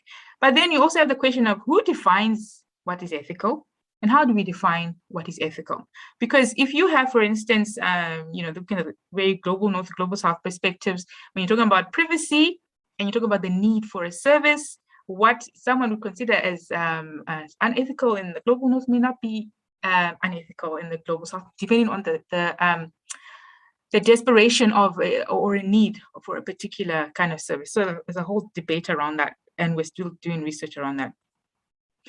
So then what I wanted to do is try and sort of model what's happening in the project, what we did, because we approached it with a lot of uncertainty because of how the project would be carried out in the different countries. And I only recently joined De Montfort University, but been about a year. So I've been mainly based in South Africa. So this concept of responsible research innovation wasn't something I was very, very familiar with. In Europe, it's a big topic. Probably in America, I'm not sure. But I came across it and I was really quite interested in it because I started to see, you know, the ideas around how, you know, universities, academics, researchers should go about implementing projects of this nature when you look at digital citizen engagement and adolescents. But what I really kind of liked about this is it sort of highlighted the idea of a continued process of openness to get different perspectives and to appreciate different value systems.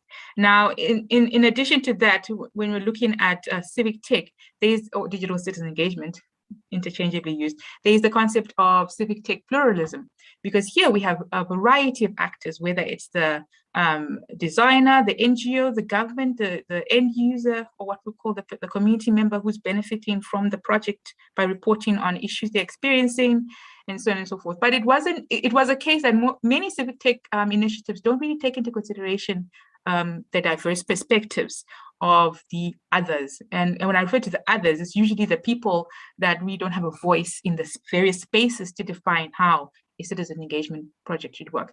So in sort of taking those two aspects into consideration, the continued process is quite an iterative process of anticipation, reflection, and engagement, and then action.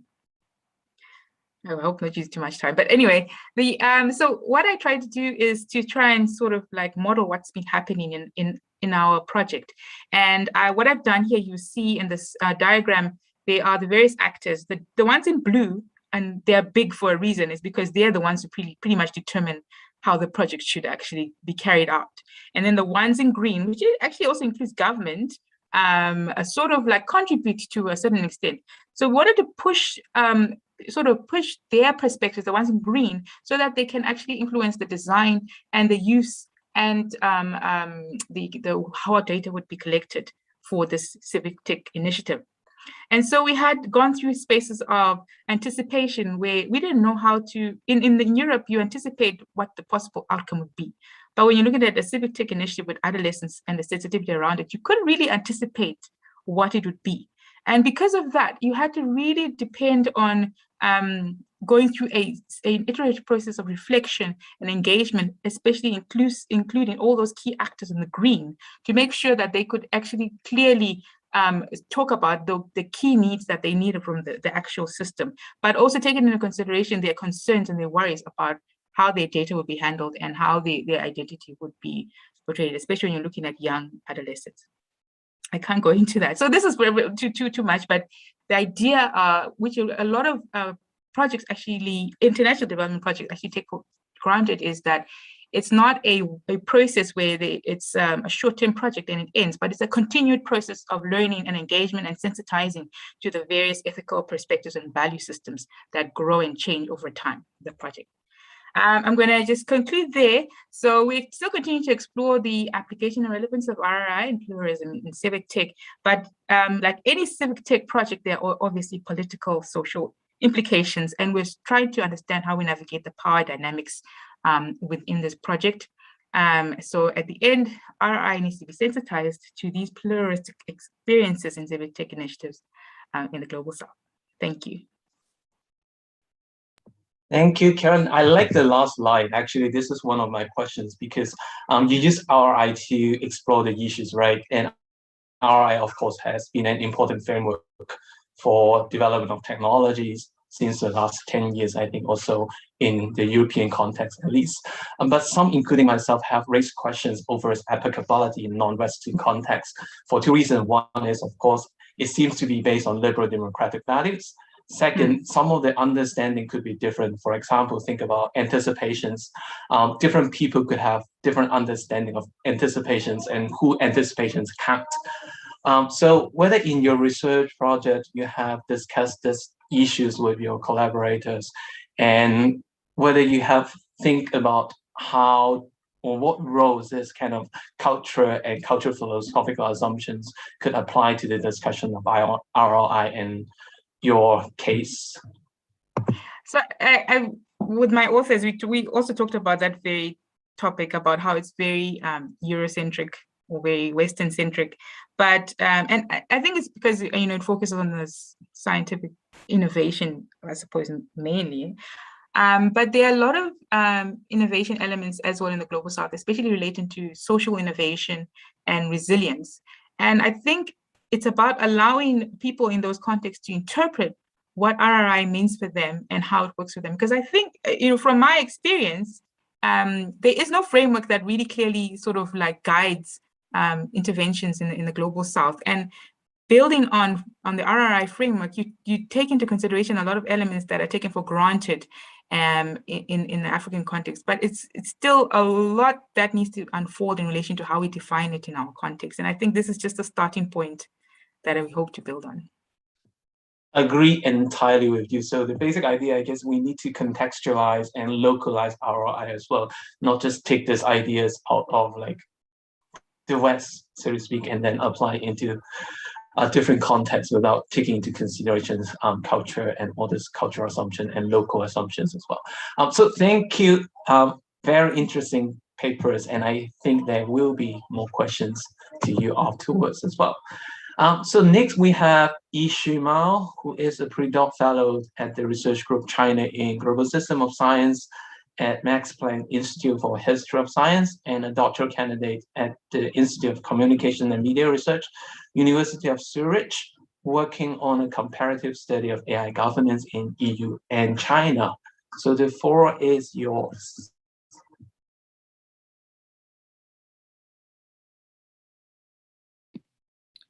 Can you see my screen now? Great.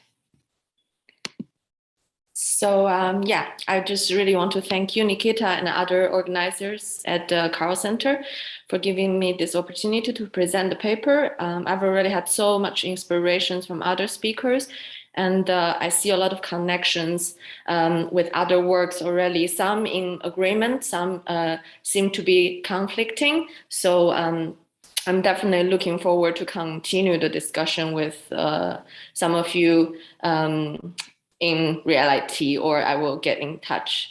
So jumping to my paper, it's titled AI Ethics Made in China, Expectations and Practices from the Tech Industry.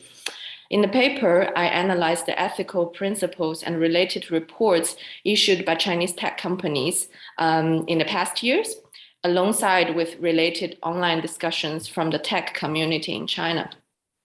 By pointing out to the lack of shared vision and sometimes even contesting visions regarding the future with AI, I hope to offer some assessment of the current exploration of ethical AI in China, as well as implications for the exploration of intercultural digital ethics. To begin with, I would like to point out the fact that AI ethics discourse in China is emerging in a seeming contradiction between the promise of what AI can achieve in the future and the realities of how these technologies are being developed and used now. So here on the left, it's a picture from the World AI Conference in 2019. Alibaba's CEO Jack Ma and Elon Musk held a really much anticipated debate. In this debate, Jack Ma argued forcefully that AI will emancipate and liberate humans, and then the future will be where people can work 3 days a week and 4 hours a day.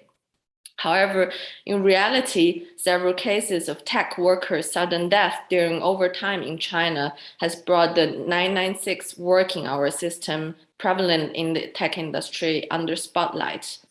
So in this system, the employees work from 9 a.m. to 9 p.m., 6 days per week, and therefore 72 hours per week. In addition to overtime, various AI applications are installed in offices and employers' devices to monitor and track employees' performance. So the technology by which people are promised to work less is actually used to make them work more in this place where the future is now being made. Theoretically, my research draws from the sociology of expectations. Expectations are future-oriented utterances of how things should be, and yet they're also performative because they guide activities, provide structure and legitimation, attract interest and investments. They define roles, clarify duties, and offer some shared views of how to prepare for opportunities and risks in the future.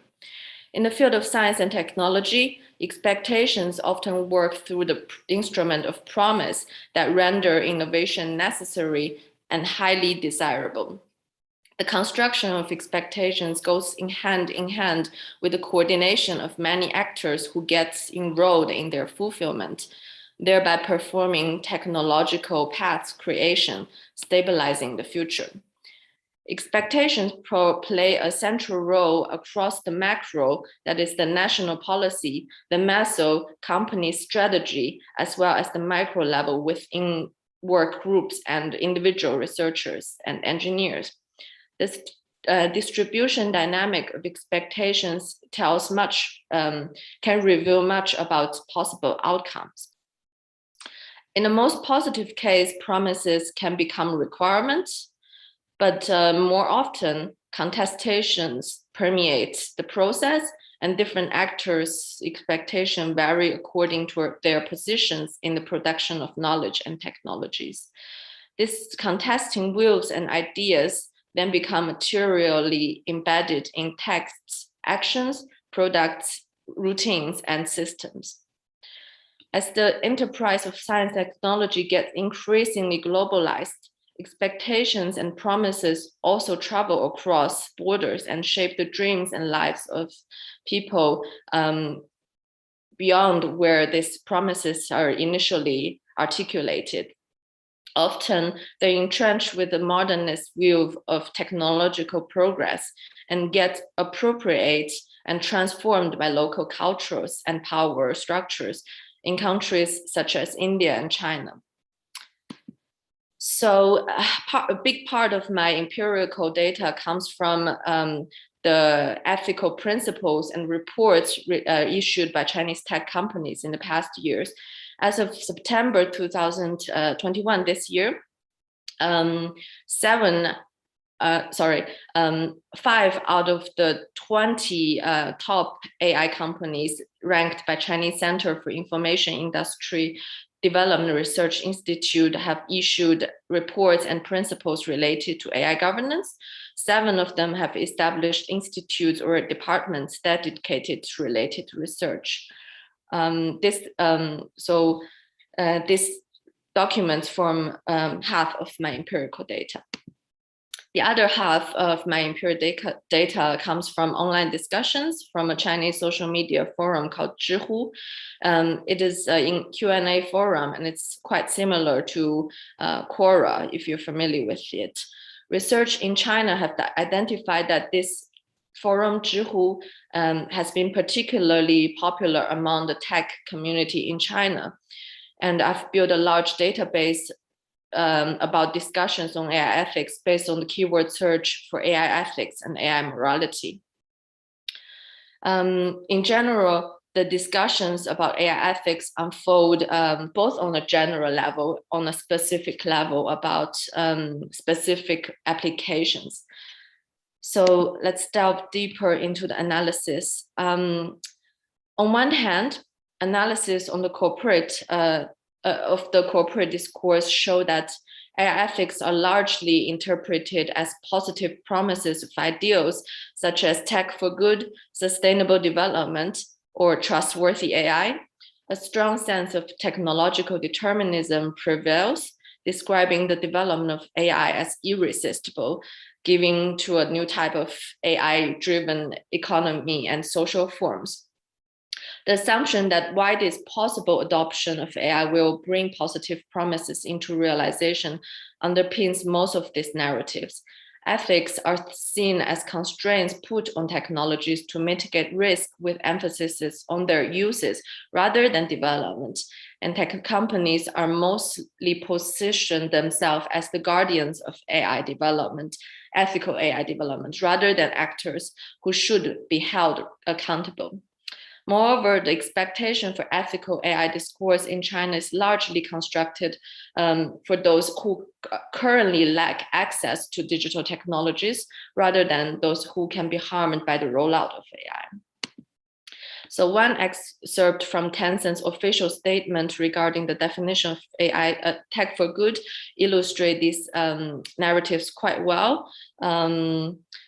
So for the sake of time, I would not read it out, but this can be public looked up, and I definitely suggest to go into it and see what other companies are actually saying.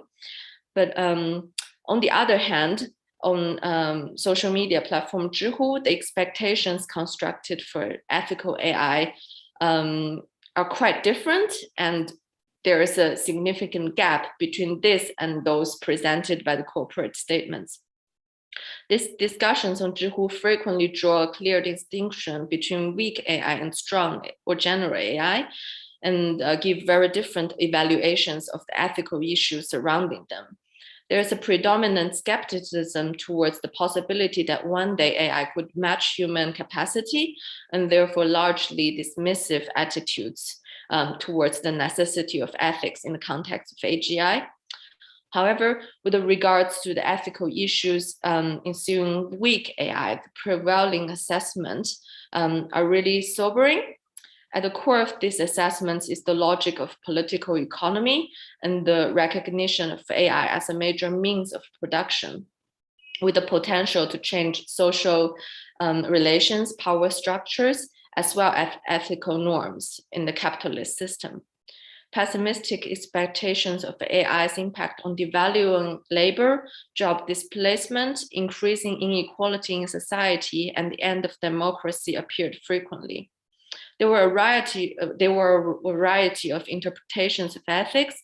Some saw ethics as stabilizers in society, some showed skepticism towards the nature of ethics, and some also appeared to be technological deterministic and even demonstrate a sense of moral realism, in which case ethical norms are seen as adaptive to technological changes with material basis. And I really want to give voices to this user. So I will read out these quotes. In my research, I've anonymized all these quotes. So the first quote from a user, because it is the strong who buy AI services and it's the weak who are harmed, how can the weak set ethical norms for the strong? The strong can use a lot of social resources and wealth to hire a group of people to argue the ethical correctness of their behavior from a professional point of view. In this non-reciprocal game situation, the weak are powerless and can only be slaughtered. What you can't get on the battlefield, you can't get at the negotiation table.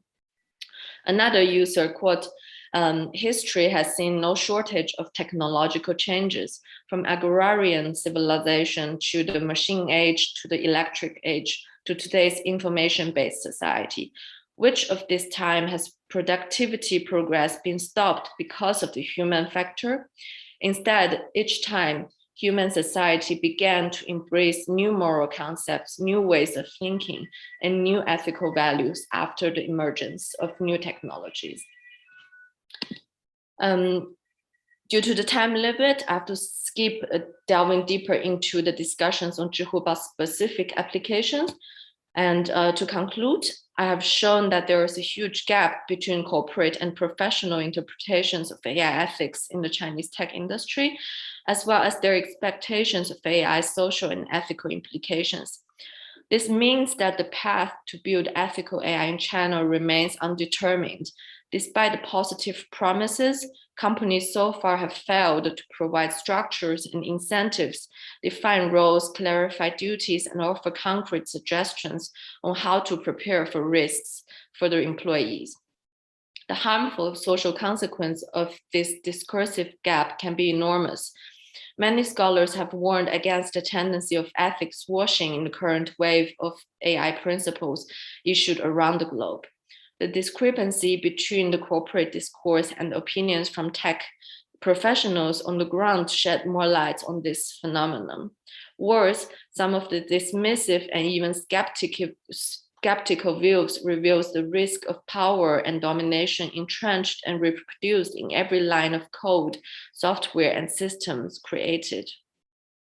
In the context of this symposium topic, Intercultural Digital Ethics, I want to highlight the phenomenon of Chinese companies use the same terms such as trustworthy AI, sustainable development, tech for good as those in other international deliberations, and yet offer different interpretations. In the ongoing effort to forge intercultural digital ethics, it is very essential to decode the different meanings given to these same terms. Moreover, the discussion of tech workers on social media demonstrate the extent of influence of Marxist theory in China even until these days among the workers. What struck me was the lack of classical Chinese philosophy in these debates, which did appear in some of the general public's discussions, and this is in my other research. So to end, I just want to make one last point, which is mentioned by other speakers from yesterday, that there's a need to intervene the algorithms of capitalism if we want to create ethical AI. The Chinese case showed that virtuous ethics will inevitably speak to profit, power, and domination before meaningful AI governance could take off. Thank you very much, and I look forward to your comments and questions. Thank you very much for the interesting papers. Just one note, I think Tencent actually refers to Confucianism, at least the idea of harmony in their visions of tech for good, at least in one of those like public videos. I can share the link if you want, if you haven't seen it. So your paper highlights this interesting paradoxical mix of optimisms and pessimisms in the discourse on AI ethics within Chinese tech industry. It is quite interesting if we take a closer look at that. These visions are actually, or expectations are from two different parties. One from the tech companies, corporate, the other are from the field workers. So the former is being extremely positive, while the latter is being relatively negative towards the potential of AI for a better world. In some sense, this is not unique in the Chinese situations. If we look at 2018, we have this new word coined as techlash, which said, well, tech workers being increasingly dissatisfied with tech companies.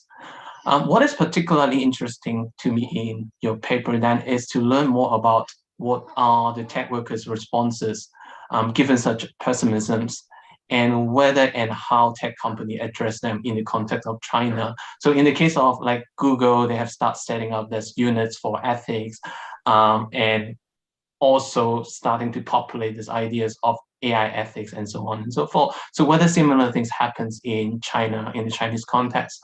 And also the other question perhaps relates to the tech workers, given the fact that they think ethics is so useless, given that they have so little faith in ethics, whether we can build ethics from within the bottom-up perspective in China. So those are the two questions. Thank you, Pak-Hong. Thank you for the question. And the first one, the observation that it's not China-specific, great observation. I think in not just this part of research, but my other research on China, I really try to show what's particular in China, but most of the time it has global, it finds similar phenomenon around the globe. So to your question, what is particular here in this case? So I'm quite pessimistic regarding this actually, because the party state system and the current social structure, workers in China are not allowed. They do not have channels to form any union to argue, fight for their rights. So this forms quite sharp difference as in the case of Google, right? So there in the near future, unlikely that there will be collective actions against this trend. However, there are definitely very creative means from the tech community to bring spotlight into this phenomenon. For example, the website I showed, 996 ICU, that's built by a software engineer and shared with the global audience. And this is essentially what brought media attention and societal attention to this phenomenon. And I would argue that these creative ways have also brought this phenomenon, the social harms, to the attention to the party state, which can be seen in the recent crackdown on the tech companies, not just in terms of labor conditions, but also other, monopolist business practices. So I would say that in China, the ways used by the society, by the workers, are different from, for example, in the US or in Europe. But yeah, the end goal, it's the same. And that's also very closely linked between ethics and rights in this context. And the second question regarding if they're so dismissive of ethics, what are we doing? What can we do to push forward for ethical development in the Chinese tech industry? Linking back to my former answer, I think personally, the first step is the dignity of work in the tech industry, not just in China, around the globe, because in the end, despite of what the corporates, the beautiful image they give us, it's these workers that they are the active creators and actualizers of these dreams, and if they do not have a dignified work environment, they have no motivation or drive to fulfill these ideals. So I would argue even really the first step is to reform the tech industry itself. Yeah, great. I want to continue the discussions, but in the interest of time, I think we need to move on to our next paper. So the third paper will be presented by Rohan Light from For Humanities, who is a rich professional devoting his work and time to AI and data governance. So the floor is your, Rohan. You can hear me okay? Brilliant. And I'll just share my screen. Un momento. There we go. Oh, having trouble sharing. This is an odd one. One moment. There we go. There we go. There we go. Can you see my screen okay? Okay. So this is my fellow For Humanity fellow, Dr. Enrico Panai. He led this project. He's he thought it up and he guided me through it, raising the ethical voice of the periphery in the construction of AI ethics frameworks. This is the map that started it all for me, by Jobin, and it shows the distribution of ethical AI guidelines by the number of documents. You can see where these documents emerge from. And yesterday I was on the OECD.ai site and I was sort of working through all of the 700 plus AI policy initiatives and slowly working my way down to the number of ethical advice functions performed by publicly funded bodies. So it's essentially the extent to which governments and public agencies are, directing this ethical conversation. And I was surprised to find the answer is 0. We do have a data ethics board here in New Zealand.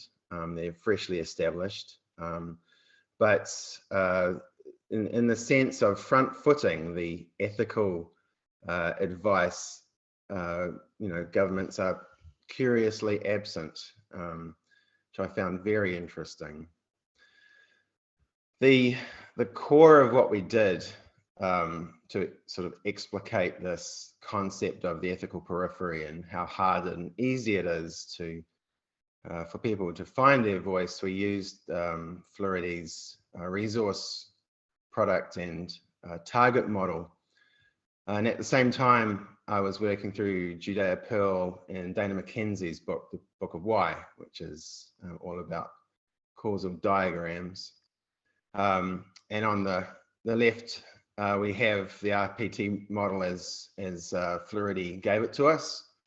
In the middle, it's my first little transformation as I'm working through that RPT model and then bringing it into the causal diagram space.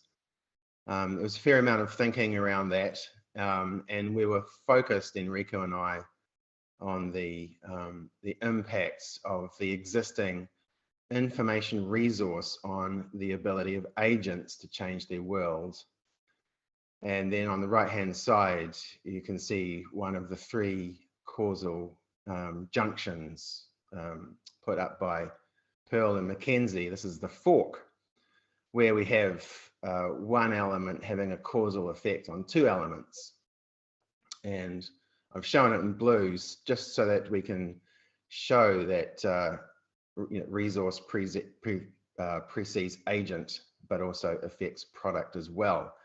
And so the creation of these information products, i.e. an ethical framework, which is an information product, is influenced by both the available resources and what the agent can bring. One of the other big influences on our piece was the data physicalization body of work by Dietmar Offenhuber, I apologize, where he sort of took us down this track that different approaches to data, when we physicalize them, can show quite clearly these unique and different relationships. And so he identified this epistemic to ontological dimension and a relational and representational dimension. And this is where we start to get to the point. You have on the top left-hand corner the avatar of the internet. That's a physicalization of the carbon footprint of the internet, scale against the Great Pyramids. On the top right-hand side, a great art installation, 1963 by Nanjun Paik, which follows the form of the Marshall Island stick charts, which is one of the key physical elements that we focused on for our work. Popping down to that lower left, we have a physical bar chart. So this is the usual physicalization of data that we're used to seeing. And then on the right-hand side, the representational ontological, the embroidered computer, which is absolutely mind-blowing when you really dig into it. We didn't really have space to explore it much. But very roughly, on the left-hand side, and this is a horrible generalization, but we took an ocean-to-ocean view. So on the left-hand side, we have familiar data representations from the North Atlantic, and on the right-hand side, data representations more familiar to us here in the South Pacific. And this whole concept of we can see different elements of data. There is actually not one single identity of data. And so dropping into that ontologic relational element, which is strong here in Aotearoa, New Zealand, we have three ontological relational elements here and a fourth ontological representational view of information. In the top left hand, we have moko kawe, which is it's a facial tattoo specific to Māori wahine, women of Māori background. It is inscribed information. It's complex genealogical information worn on the face, so deeply, deeply personal. Top right-hand side, there we have a matang, a Marshall Islands stick chart diagram, which shows a complex interrelationship of ocean currents bending around an island. It's a very tactile information piece there. On the lower left, we have the whakairo, which is Māori carving here, which is a very advanced process of using physicalized information to show. And in this case, this is a very interesting little element. This is a form showing maggots in decomposition within a body. And once I say those words, you can sort of understand now. You can see the movement within that form. And then on the right-hand side, lower right, that's the London tube map expressed completely geo-free, completely relational. And we all know what a tube map looks like. It's one of the key design pieces of the modern world. And it's very different when we really take a lot of the geographical elements out. So the big focus of the paper really was on this historical situation of Tupaia, who was a Tahitian navigator. He was brought on to the Endeavour when Cook arrived in the Society Islands in 1769 on his trip to observe the transit of Venus. And we're using the process of producing Tupaia's map to give us a sense of how hard or easy it is for South Pacific people to get involved in the AI ethics analog. And critically, there's this causal diagram element, the explain away effect. So we have 4 little diagrams here on the very left-hand side. This is how Tupaia's map was created using, again, that RPT model. You can see R on the left, the resource. In this case, it's a North Atlantic resource, i.e. a map that we're used to seeing. The agent was Tupaia. He was a South Pacific agent, and he was also drawing on the South Pacific navigational law as shown by the Matang. He produced a map which blended both forms, and the target was, sailing through the unknown waters of the Society Islands and then eventually onto my country, Aotearoa, New Zealand. So the analog is the second diagram there on the left. This is where our South Pacific people find themselves. The picture hasn't appeared on screen. Oh, and it's hard. Really? Yes. Oh, so sorry. That's disappointing. Well, thanks. Thanks for letting me know. Tell you what, I will drop off. I will exit out of here, and it works now. It's working now. Yes. Oh, that's weird. So that whole period before was it was not showing. That's hilarious. So you can see it now.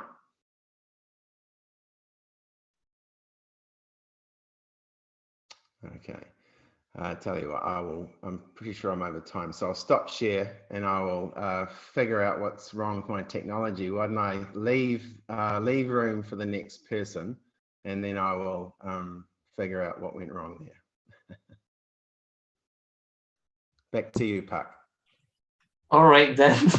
It's kind of abrupt to end it here, but reading your paper, actually, this is a paper situated in the context of ethical auditing of AI systems, right? And part of the discussions is to try to find ways to introduce marginalized voices, but voices in the peripherals, and to include that into the discussions of, well, ethics auditing of AI systems. Part of the lesson I draw from reading this paper is, of course, this is important for us to focus on cultural merging, cultural learning, or cultural convergence, trying to understand other cultures. But then it seems to introduce a really huge responsibility to auditor. At the same time, to give a lot of power to them to decide what should be included and what should not be included in the auditing system. So which worldviews, which components of the worldviews to be included in the systems at the end for the auditings. In this respect, I just wonder in your paper and your discussions with Enrico, whether there are any discussions on the normative requirements for the auditors and how to tame, so to speak, their newly given power if they follow this frameworks of yours. Yeah, great point. Technically, in the assurance world, in the risk and assurance world, we are neutral around what we are observing the absence or presence of. So in that sense, when done properly, we should, as professionals, be able to move across cultures and identify whether or not a particular AI product meets the requirements of that culture. Where this particular paper came from, being from the South Pacific down here, I recognized that there was a large element of frame blindness within the existing ethical norms. So essentially, if all we have are auditors trained in as I generalize North Atlantic processes, they will miss huge amounts of relevant and operative detail from the South Pacific perspective. And that's what led to us using Dietmar Offenheber's work to try and visualize what data looks like from the South Pacific perspective. And in my unseen slides, we would have seen multiple different views of what that data, of what that information can look like. And the whole point of it was if our default auditing framework is North Atlantic, then we are going to miss a ton of stuff. And I think Carr-Ryan identified that as well in her work, the importance of that cross-cultural relationism. Back to you, Park. Yes, I guess you are right, but then I guess there is this questions which we can discuss later. I'm not going to take the time for the others paper, but there is the questions as to what kind of skill set and what kind of mindset required by this type of cross-cultural inquiries for the researcher, for the auditor, and for anyone who would be working in this cross-boundary thing. Because I think respect would be one thing. You have to respect other culture, but at the same time, you need to be open to other ideas as well. I think you mentioned that in your paper. But with that said, I will stop myself and open up the time for others as well. So next we have Rami Houston, who recently completed her master in public policy and global affairs at University of Columbia, and will be presenting her research on the relevance and potential of blockchain or distributed ledgers in addressing foreign issues related to human rights. So the floor is yours, Rami. Thank you so much. Everyone's had a really wonderful presentation so far, so I'm really honored to be here with everyone. All right, can everyone see that? Great. Well, it's an absolute pleasure to be here today with all of you, and I will be sharing a research project on behalf of my co-authors, Daniel C. Park, Dr. Victoria Lemieux, and Dr. Guldana Salam-John. Before we begin this conversation, I would like to share that our team is located on the stolen ancestral territories of the Musqueam, Squamish, and Tsleil-Waututh nations as we work to support the indigenous people of Xinjiang, the Uyghurs, the Kazakhs, the Huis, and the Kyrgyz. We live on stolen lands and therefore are implicated in the violent colonial project of the Canadian state. As people committed to ending all forms of colonial violence, we commit to holding ourselves and our research accountable to local decolonial struggles. As such, we want to thank and honor the Coast Salish people for allowing us to share this work on their sacred and traditional homelands. Xinjiang has recently shifted into the spotlight of international press for allegations of abuse and forced labor, coercive cultural assimilation, and the creation of a vast surveillance network. Researchers estimate that over 1 million people are detained in over 380 vocational education and training centers. Leadership in the People's Republic of China justifies the existence of these vocational training centers as part of the country's fight against terrorism, and argue that these centers offer re-education and opportunities for otherwise dangerous individuals. However, many scholars dispute these claims, maintaining that vocational training centers are state-run detention facilities. These systems have drawn widespread criticism from governing bodies and human rights groups for detaining people due to their ethnic identity and religious beliefs.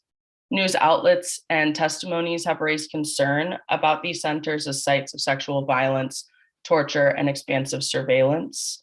As more governments and institutions begin to recognize the human rights concerns in the region, reliable documentation of the ongoing crisis is critical due to the scope of these activities, the fears of those experienced, and the state-directed erasure of evidence. Moving through Xinjiang undetected is nearly impossible due to the establishment of a pervasive biometric data collection system. This kind of collection includes any metric related to facial features, including iris scanning, retinal scanning, handwriting analysis, facial recognition, and more. Biometric data collection is growing at an exponential rate globally, but specifically within Xinjiang, these systems are heavily invested in, with companies like Hikvision and Dua receiving multi-million-dollar contracts for their technology. To subvert narratives condemning the extrajudicial detentions in Xinjiang on the international stage, Chinese authorities have been active overseas, using their economic and diplomatic leverage to intimidate and extradite overseas Uyghurs. Many activist groups and academic networks are trying to gather counter evidence that shows human rights abuses are actually happening. And this evidence is vital to countering the state-sanctioned narrative that tend to dominate traditional media and legal systems. And this is vital because without the work of their documentation, many of these records would be lost, destroyed, or possibly manipulated. And it's often the case that these groups don't have the infrastructure in place to organize and store this material in the long term. So therefore, maintaining these valuable records on one computer or server can leave them vulnerable to attacks due to the centralized nature of this information. Centralized systems are the most common type of system seen within activist groups and are often what most people think of when discussing traditional archives. Centralized systems tend to be easier to develop and implement because there's a single point of authority, but they also tend to have a single point of failure, making them vulnerable to attack. And they can also be characterized as having low scalability, which does present challenges for long-term preservation and storage of high volume data. Whereas decentralized and distributed systems offer a fundamental shift from centralized ones in many ways, but most notably the lack of a single central authority over this information. Instead of one data controller or node, these networks allow all nodes on the system equal access to a publicly available ledger, and every node has the autonomy to make its own decision, and the aggregation of their votes is a means to reach consensus, resulting in democratized system behavior. Essentially, there's a myriad of stakeholders and data inputs that engage in a transparent dialogue and transactional scheme with one another, and the objective is to build consensus and verify that none of the information transacted has been tampered with. And the ways in which nodes synchronize to reach this consensus of legitimacy of transactions is quite diverse. A successful validation entails blocks are broadcasted through a peer-to-peer mesh network of nodes, and each individual node retains a complete or partial copy of the ledger. And theoretically, each copy on each node is an exact match. And if the network detects or encounters a mismatch, the node is singled out and communicated as invalid. In our work, we've developed 4 criteria for individuals to be aware of while designing decentralized and distributed storage solutions, which include anonymization, accuracy, reliability, and authenticity. Through blockchain, users can upload sensitive documentation and verify that their partners and scholarly networks have received a complete version of the data that they've submitted. Significantly, blockchain can also enable users to oversee which stakeholders are accessing data without calling for intervention from a central authority.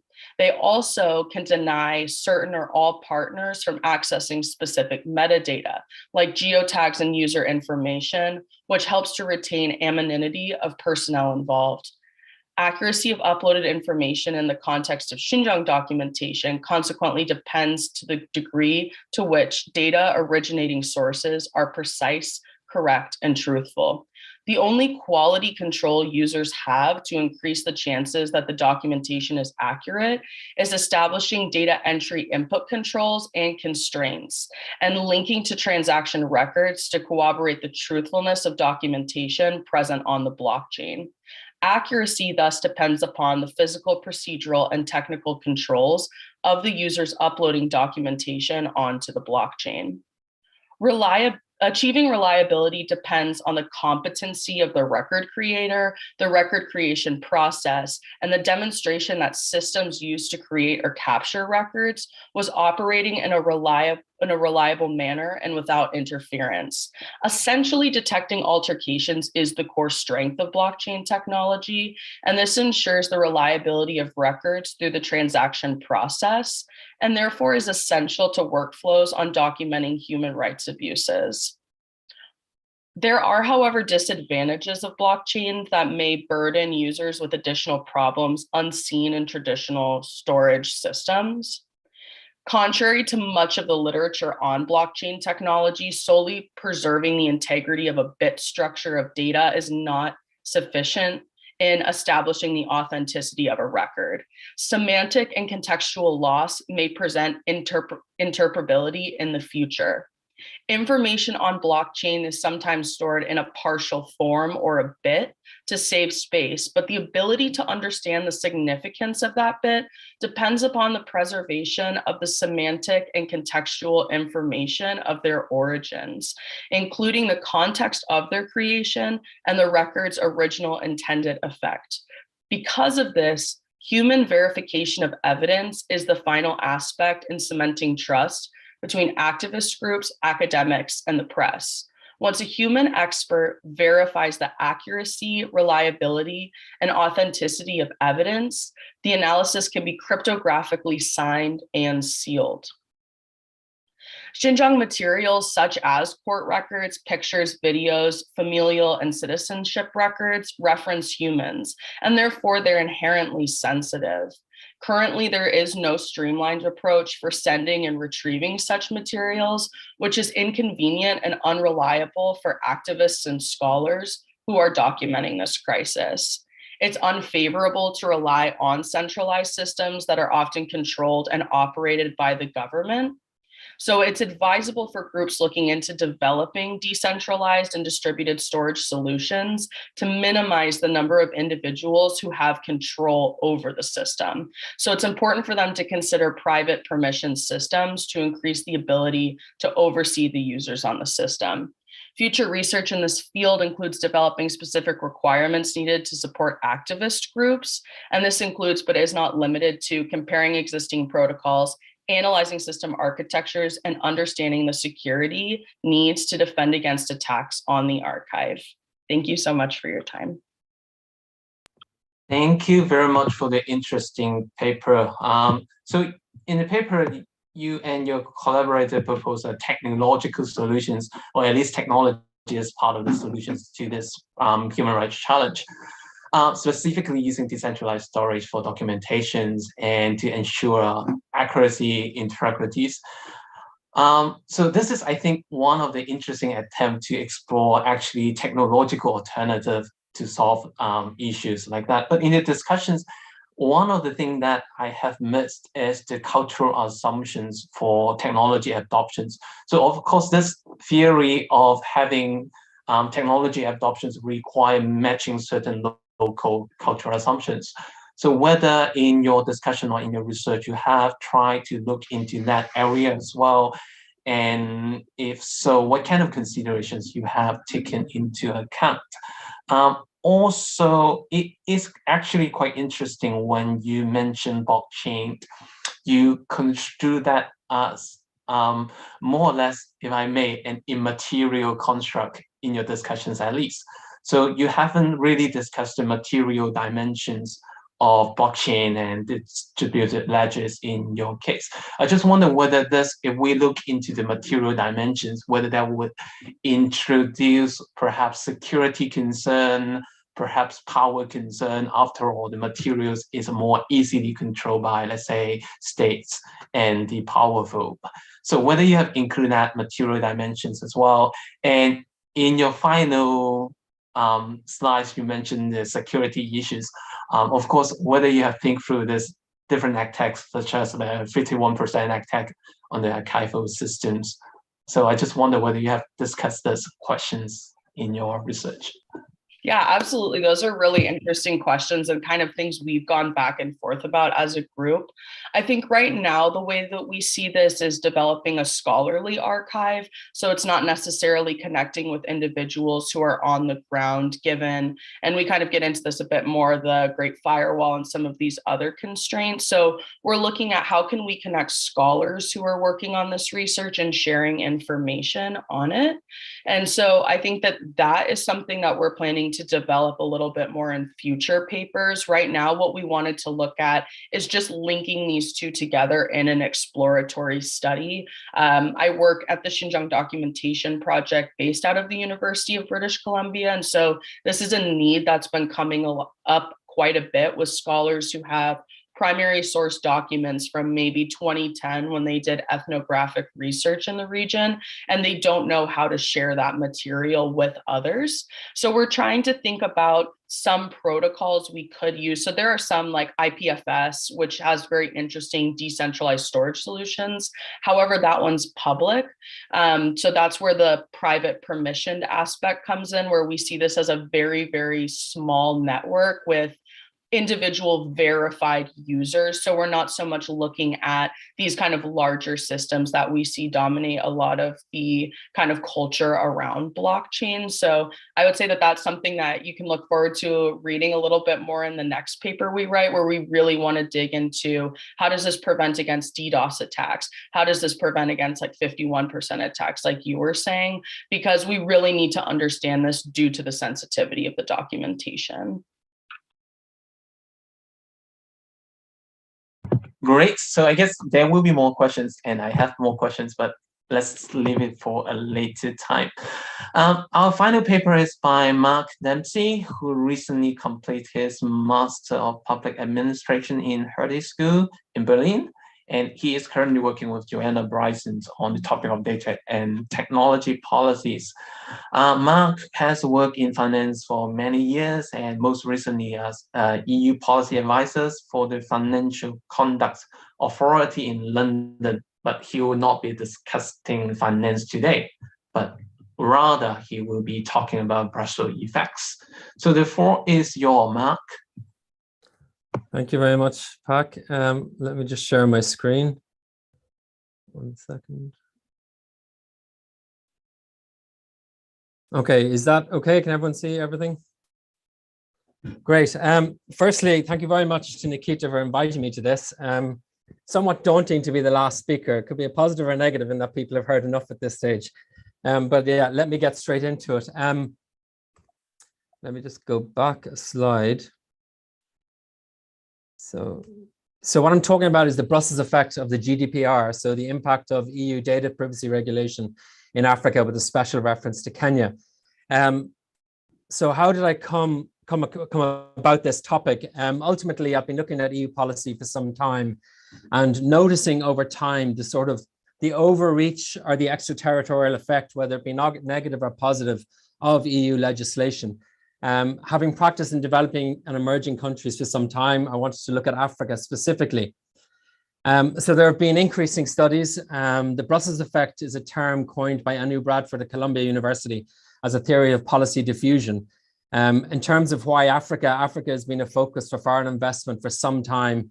It's at a geostrategic political standpoint for both China and the US. And of course, China's Belt Road Initiative, as it sort of builds its infrastructure and to a large degree in Africa, which is both worrying and something that the EU has paid attention to, feeling a sense of responsibility to the region, both because of historical colonial ties, but also there are, of course, commercial advantages to be had for European companies. There are, of course, fears of data colonialism, which have been realized, and exploitation due to less developed governance frameworks, in this case, citing the work of Bahan, Kuwait, and Coleman.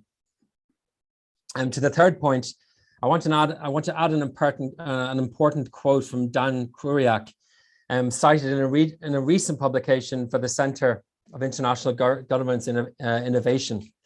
So he says the following: the winner takes most nature of the digital economy could widen the gap between the leading edge of the global north and the trailing edge of the global south by creating more technology dependency.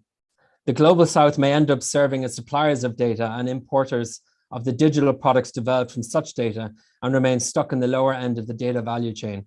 Furthermore, unlike the industrial age where mass production, diverse supply chains, and positive foreign direct investment spillovers to the global south occurred as firms sought less cost production models, the digital economy is not likely to create diverse global digital supply chains, but rather to engender exploitative foreign investments. Again, it is these type of statements that have led me to more interest in places like Africa, where the governance frameworks are laxer and therefore easier to exploit. So in terms of the context and data privacy regulation, technology has been particularly transformative for Africa in a region where state surveillance has always been pervasive. And that is, of course, from Stephen Feldstein at the Carnegie Foundation. On threats to privacy as a primarily Western concern, Tanzanian scholar Dr. Alex Makalilo notes that it is no longer the case. Just to note that Dr. Makalilo is probably the most published current observer of privacy regulation in Africa. So he says here as a slide notes, since the 1950s, when the computer was invented to date, privacy has been regarded as a preserve of Western societies, partly because outside the Western hemisphere, there's been little or no preoccupation in the privacy field. Yet threats to privacy do not restrict themselves only to the West, but as technology is spreading to almost every corner of the globe, so are the threats. In terms of, again, the African context economically, and why it's such an attractive proposition for commerce, to say the least, Africa's population growth of 2.49 is the fastest of the 7 continents. 54% live in rural areas. However, by 2050, that's forecasted 60% of total African population will live in cities. This is the fastest urban growth rate in the world. In terms of mobile phone growth rate, 82% in 2020 possessed a mobile phone versus 1% in 2000. I mean, if you just think about that, that is quite phenomenal growth. But the ICT penetration rate is still comparatively low. To put it into perspective, per 100 inhabitants with mobile and fixed broadband subscriptions, 33 and 1 respectively. To put that into perspective, for the rest of the world, it's 75 and 1. In terms of the digital divide, that is access to the internet between rural and urban areas, 2019 figures show that 6.3% versus 28% respectively. Again, to put in perspective, Europe is 87.7% plus 77.9% in 2019. So onto the notion of privacy itself. Perhaps confusingly, I sort of interchangeably use data privacy and privacy. And I think in the context of Africa, because there hasn't been that in-depth discussion across the continent, perhaps allow me to do that. So a Pan-African notion of privacy has not yet been formally debated nor agreed. The concept itself is evolving despite emerging data privacy policies. So under globalization, African culture of collectivism has to a large extent given way to a Western individualism. This comes from Makalilo once again, but this is less so in rural areas. There have been calls for wider discussions to foster a unique and locally relevant notion of privacy in some countries. For example, Ugandan scholar Babaginda in 2004 called for a privacy that has to be defined in a way that is acceptable to the Ugandan society, given the emphasis on communalism versus individual rights. Now, he is by no means the only one calling for a debate, a proper contextual localized version of privacy across a continent, which is so different from country to country, but largely these have gone ignored. So if we look at the next slide, GDPR to some extent, and when I say GDPR, it's the General Data Protection Regulation, which has emanated from Europe, has changed that a lot for different reasons. So across Africa, new data protection laws have been introduced at a rate of 3.5 per year since 2016. The main reason for this is the so-called Brussels effect of GDPR. This is a form of coercive policy diffusion, which legally obliges companies in Africa, or any third country for that matter. So third country refers to countries outside of the EU, and those which possess personal data of EU data subjects to abide by its data safeguarding standards are risk enforcement sanctions in fines or lack of access to the European single market. So the Anu Branford states that there are 5 conditions need to be fulfilled for the Brussels effect to take force. In fact, only one of them really does, and that is the access to the market. It's very difficult for a commercial company in Africa, which has EU data from EU subjects, to not desire access to the European market. So therefore, they're compelled to increase their standards within the company, at least, to protect the data so that they can still access Europe. So the research questions and methods. So 3 years since the GDPR has come into force, it's time to ask whether 1, can or should a framework designed for states with advanced regulatory capacity, a unified understanding of data privacy and enforcement capacity be applied to states like Kenya, for example, More broadly, has it led to wider discussions in privacy awareness in African states? And thirdly, are civil society attempting to exercise their rights and keep governments accountable by virtue of having this higher awareness of data privacy? So in terms of primary research, I referred to the Hansard, which is the parliamentary resource, to the debate on the Data Protection Bill.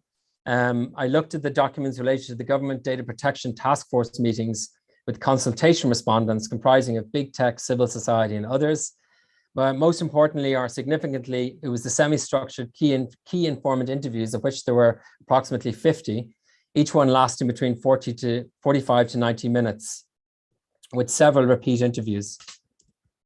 They comprised of employees at data protection commissioners, privacy consultants, a current data protection commissioner, technology lawyers, policy NGOs. I need to go a little bit faster, I'm told, because of time. So interviews were based across the region. There was a concentration in Kenya because of the case study. I also wanted to look at West Africa and do a comparative with East Africa in terms of Kenya, but it was not possible due to, I suppose, there was less people who were willing to give that much information that would have been useful. Select high-level findings. There is one Pan-African agreement called the Malibu Convention on Data Protection. It's actually, interviews showed that it was irrelevant. It wasn't referred to. National frameworks did not use it as part of their consultation process. The overwhelming majority of interviewees, a little bit surprisingly for me, said that GDPR has progressed an understanding of data privacy and has been a powerful impetus for discussion about what data privacy is and what it means. There is an urgent need for a Pan-African conversation on defining what privacy means in an African context. Data protection agencies are invariably under-resourced and lack independence. They're usually attached to the Information Technology Ministry, which decides more or less on a whim the degree to which the data protection agency can actually enforce and implement. There is widespread concern at the lack of data protection given prevalence of government national ID schemes and use of biometric systems. This raises a very interesting point about what it means to be a modern African state. It almost seems, regardless of development, each African state has a national ID scheme in planning or has one already, and is also using biometric systems. Furthermore, and this was another key finding, there is agreement that the actual lawmaking process is broken.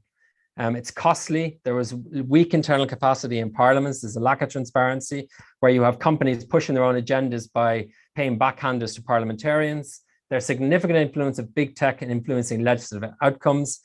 And the GDPR is perhaps too dominant and used in a copy and paste fashion. So there needs to be more policy exchange to see what other frameworks would fit the local context. I mean, you could use a mix of different policy frameworks, for example. Finally, I'm going to skim over Kenya. It's very much an ICT hub. There's pervasive state surveillance as a result of terrorist attacks some years ago. These are still used, and there's a legal and political rationale as a result of those terrorist attacks to keep them in use. What is heightened data awareness, election manipulation scandals, and then there's a huge fintech lending environment in Kenya, which has become predatory. For very small amounts of money. But what the companies are doing is they're sweeping up the data and using it for their business models. So they see the bringing on of different customers as a way of cost acquisition. If they don't get the money back, there's public shaming, which has led to tragically to a spate of suicides. This doesn't get half the coverage it needs to get. Finally, they have a Data Protection Act driven in part by the National ID Scheme, which was challenged successfully. Pending the establishment of such an act, the GDPR has been very influential in shaping the law. It actually has been used as a reference to keep the government task force on data protection in check. Here are some select quotes. It's like a blueprint. I would ask myself, where would I be without it? It would have taken much longer. The quality, where we would have been at the mercy of our draftsmen. And then, of course, on the other flip side of the coin, GDPR is for the rich, for the well-educated, for the individual who knows how to opt out, who has a government that cares for them. But for the context we're in, it doesn't work that way. They just become paper rights. They don't become rights you can actually exact. And for big tech that has figured out ways in which they can work undercover, you need a data protection commission that can continue to investigate, get to know the market, go on missions, and ideally understand what their role is, and especially bring tech expertise to the table. Finally, I'm just going to go on a little bit more. So recommendations: reform the Malibu Convention, ensure there's a broad stakeholder group, which includes social scientists, philosophers, and privy academics from around the continent. Who would chair that? Potentially, you could use the EU as a sort of neutral arbiter to make sure that the results were useful and that there was proper opinion shared. EU assistance is currently lacking. It needs to be quicker. They need to be able to counter the Chinese assistance program, which is very quick without conditions. Usually the EU assistance program is attached to EU values, which obviously is a good thing, but they need to make dispersing of funds better and the assistance more localized. Finally, I'm going to continue on. So that's me. Thanks very much. Thank you. Sorry for rushing you through this. No problem. I guess your discussions focus on brushstroke effects of GDPR, the extraterritorial, yes, influence and powers, right? And you use Kenya and Africa as an examples, which kind of demonstrate the dynamics of key ethical concept being imported and localized, and how in the process this concept actually carries specific cultural and philosophical assumptions behind us, and raise and remind us of the kind of the imperialistic dimension of such importations, that we need to take care of the local understanding as well. A particular interesting point I think mentioned at the end of your paper is that you mentioned the economic approach and moral value approach of adopting this imported concepts. I just wonder whether you can elaborate a little bit more, because it kind of mirrored the earlier discussions of intercultural digital ethics, in which we have someone argue for pragmatic considerations. I think Seurat actually argued for that as well, and Johnny Soraka is another person. And there are others who try to argue that if we just think of this pragmatic economic considerations, it would actually carve out like ethical considerations and turns into your second quote, that it becomes some instrument for the powerful only. So I just wonder whether you have think about this lines. And I think it's very difficult. I mean, I think there is definitely on the part of the EU a desire to export their values. But if you a lot of their delegations would tend to be dealing with similar high-level delegations. Because there is, of course, a question of sovereignty, and they don't impinge on that. And there's also the sensitivities towards sort of neo-colonial undertones. So it's how I think the real way to do it is to go bottom up through civil society. So I would suggest potentially education curriculum, which includes discussions about privacy at a sort of secondary school level, university level, completed by local practitioners. Potentially with EU money, for example. But I think it's very tricky, Pak, how to make awareness at the political level, because the politicians, the necessary buy-in isn't there. They see it as a means purely of ensuring access to the European markets. Right, but I guess the questions remains as to, if you put it this way, the educator, the practitioners, whether they educate for economic values of having privacy, or whether they would educate for a specific understanding of privacy that are closely aligned with the Western understanding of that. But then this is, of course, difficult questions to resolve. So thanks for the presentations. I think I will open up the floor for questions. And I think Sakira had an early questions for Carolyn. So I will just read it. Really values the importance of youth voice in participatory approaches. Could you pick up more on youth participations and ways that it can be driven to empower their voice and actions? Okay, thank you for that question. I think, with the youth, you have to see them participating in two different ways, directly and indirectly. And the idea of the use of technology is to provide them with a platform to sort of participate directly in voicing their opinions, rather than, not being able to voice their experiences. And then we have the indirect element, whereby you are relying on certain youth champions and civil society organizations that are youth-led to advocate on your behalf with the gathered evidence from a civic tech initiative to show government the reality of what's happening. So that's what we've observed as a model that has worked in different countries, but it also depends on the could say the civil society power or strength, or the empowerment or the education and awareness of civil society organizations to know how they can actually advocate for their rights around those services. Great. So no other advice on the actual approaches on how to get the youth voices? Yes, I just said two approaches, direct and indirect. So you have to have a collaborative relationship with various actors, and youth obviously cannot operate individually. So if I talk about the model that we have, and I tried to sort of show with some of the different individuals involved, we have like what we call a social accountability monitor champion, who sort of acts on behalf of the youth, those who don't have the technology, as well as those who are not willing to obviously come out and express their issues they're experiencing. And then you have the youth-led civil society organizations who work closely with community youth in the various communities, and these are youth-led. So that's the important element, and they are supported by various non-governmental organizations, as well as a bit of support from other international development organizations to place them at levels of parliament as well as at levels of local government to advocate for their rights with evidence and to ask for responsiveness to those issues that are emerging. So yeah. Great. By the way, I like Mark's presentation. It's very interesting. So perhaps thanks, Carla. It is time to open up for the discussion. If you have questions amongst or between one another, feel free to ask these questions. Otherwise, one question I actually have for the entire panel is one that, since if we look at all 5 papers presented in this panel, basically each of you have to work across boundaries of the, let's say, the Europeans and the other cultures.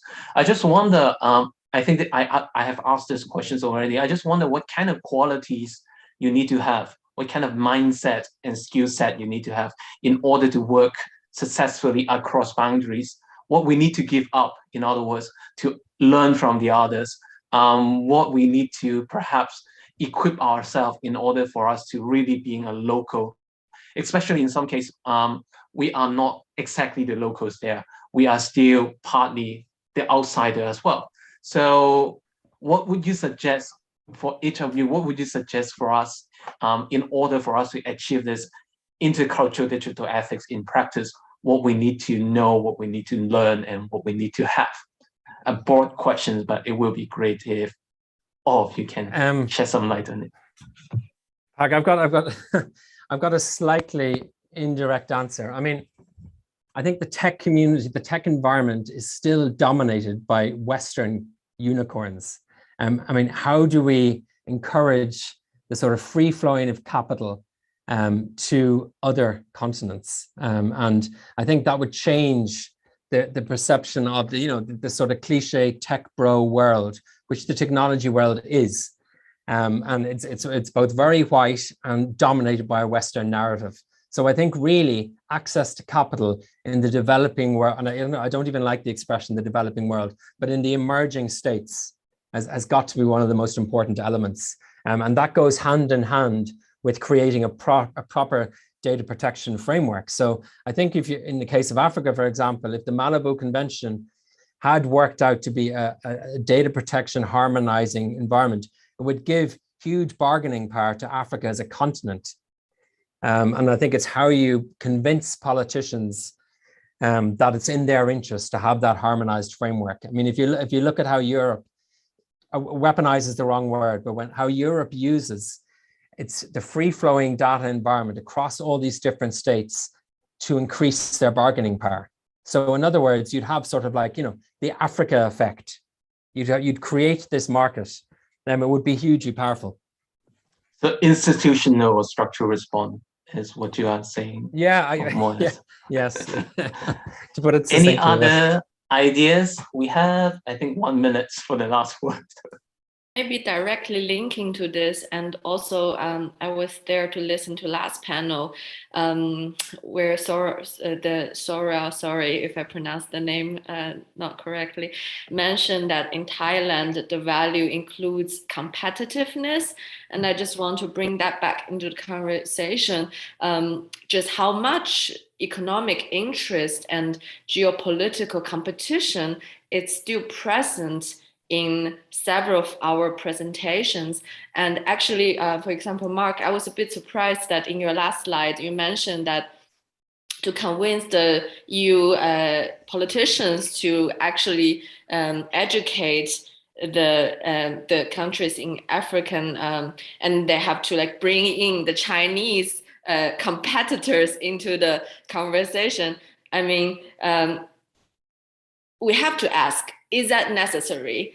Can we just respect local culture? Can we just, genuinely show the respect without taking into the economic competition into the conversation?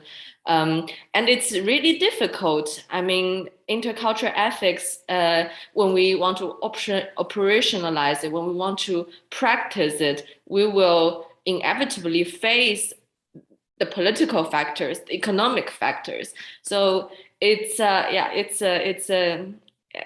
I'd love to continue these conversations with all of you ongoing. Yeah. Without opening up the Pandora box of political power and economics and whatnot, I will hand it back to Nikita. Thanks again for all the panelists for the great papers and discussions. So back to you, Nikita. Thank you so much, Park. This was a really, really interesting, thought-provoking discussion. And as Yusha says, there's just so much more. We really ought to continue the conversation, and also interlinkages between what was just discussed in the last panel. We also still have to hear from Park about AI ethics in fashion. So without further ado, I'm going to introduce our final speaker, Sushma Raman, who is going to offer us some closing remarks. Very briefly, although she doesn't need an introduction, Sushma is the executive director here at the Carr Center. She has over 2 decades of experience launching, scaling, and leading social justice and philanthropic programs, as well as building capabilities of grassroots human rights organizations. And she teaches extensively here and at other institutions on human rights. She's written a book on the coming good society, and amongst other things, this also engages with questions of technology and human rights. So Sushma, I'm going to hand the floor over to you. Thank you so much. Thank you so much, Nikita. So I'm going to do 3 things before we conclude today. I'm going to give thanks, I'm going to share a few reflections, and I'm also going to share a bit about the Carr Center and Harvard University's work in this domain. So I'll perhaps start with giving thanks, and I think I'll first start with just thanking Nikita, who was really the brains and the energy behind organizing this wonderful 2-day symposium. I think that the wonders of Zoom are that we have the ability to connect with each other across continents without having to get on a plane and to even go back, because this is on YouTube and can revisit this in the future. So really, really thank you so much, Nikita, for your efforts in organizing this and pulling this off. And I'd also like to thank our staff at the Carr Center, in particular, Larissa Da Silveira and Ali Gilliard, who really helped pull all of the logistics that made today possible. All of our wonderful speakers and moderators, really, really inspiring to hear from all of you and to get tips and ideas for how to do things better going forward. I'll share a little bit about the Carr Center's work and the university's work before sharing some closing reflections from what I've heard from the themes from yesterday and today. So while the center was established over, I'm going to get my dates wrong, but around 1999, it's gone through various iterations, but on the 70th anniversary of the Universal Declaration of Human Rights, Matthias Riese, our faculty director, and myself put our heads together to say, what should the center focus on and how do we think ahead to the next 70 years? And of course, the role of technology played a great deal of influence in sort of shaping our thinking about the future landscape. And so our signature program here at the center is really focused on issues of technology and human rights, thinking about the immediate and long-term implications of artificial intelligence, and also thinking about some of the current day policy ramifications and practitioner ramifications. So to that end, we have a regular talk series called Towards Life 3.0, Ethics and Technology in the 21st Century. Given that we are still in Zoom world, we are, open, our events are open to the public and available. You're welcome to sign up for our newsletter. Our next event next week is with Jamal Green, who's on the Facebook Oversight Board. And we also have an annual conference. Hopefully in the future it will be in person, but right now it'll probably be online in the spring.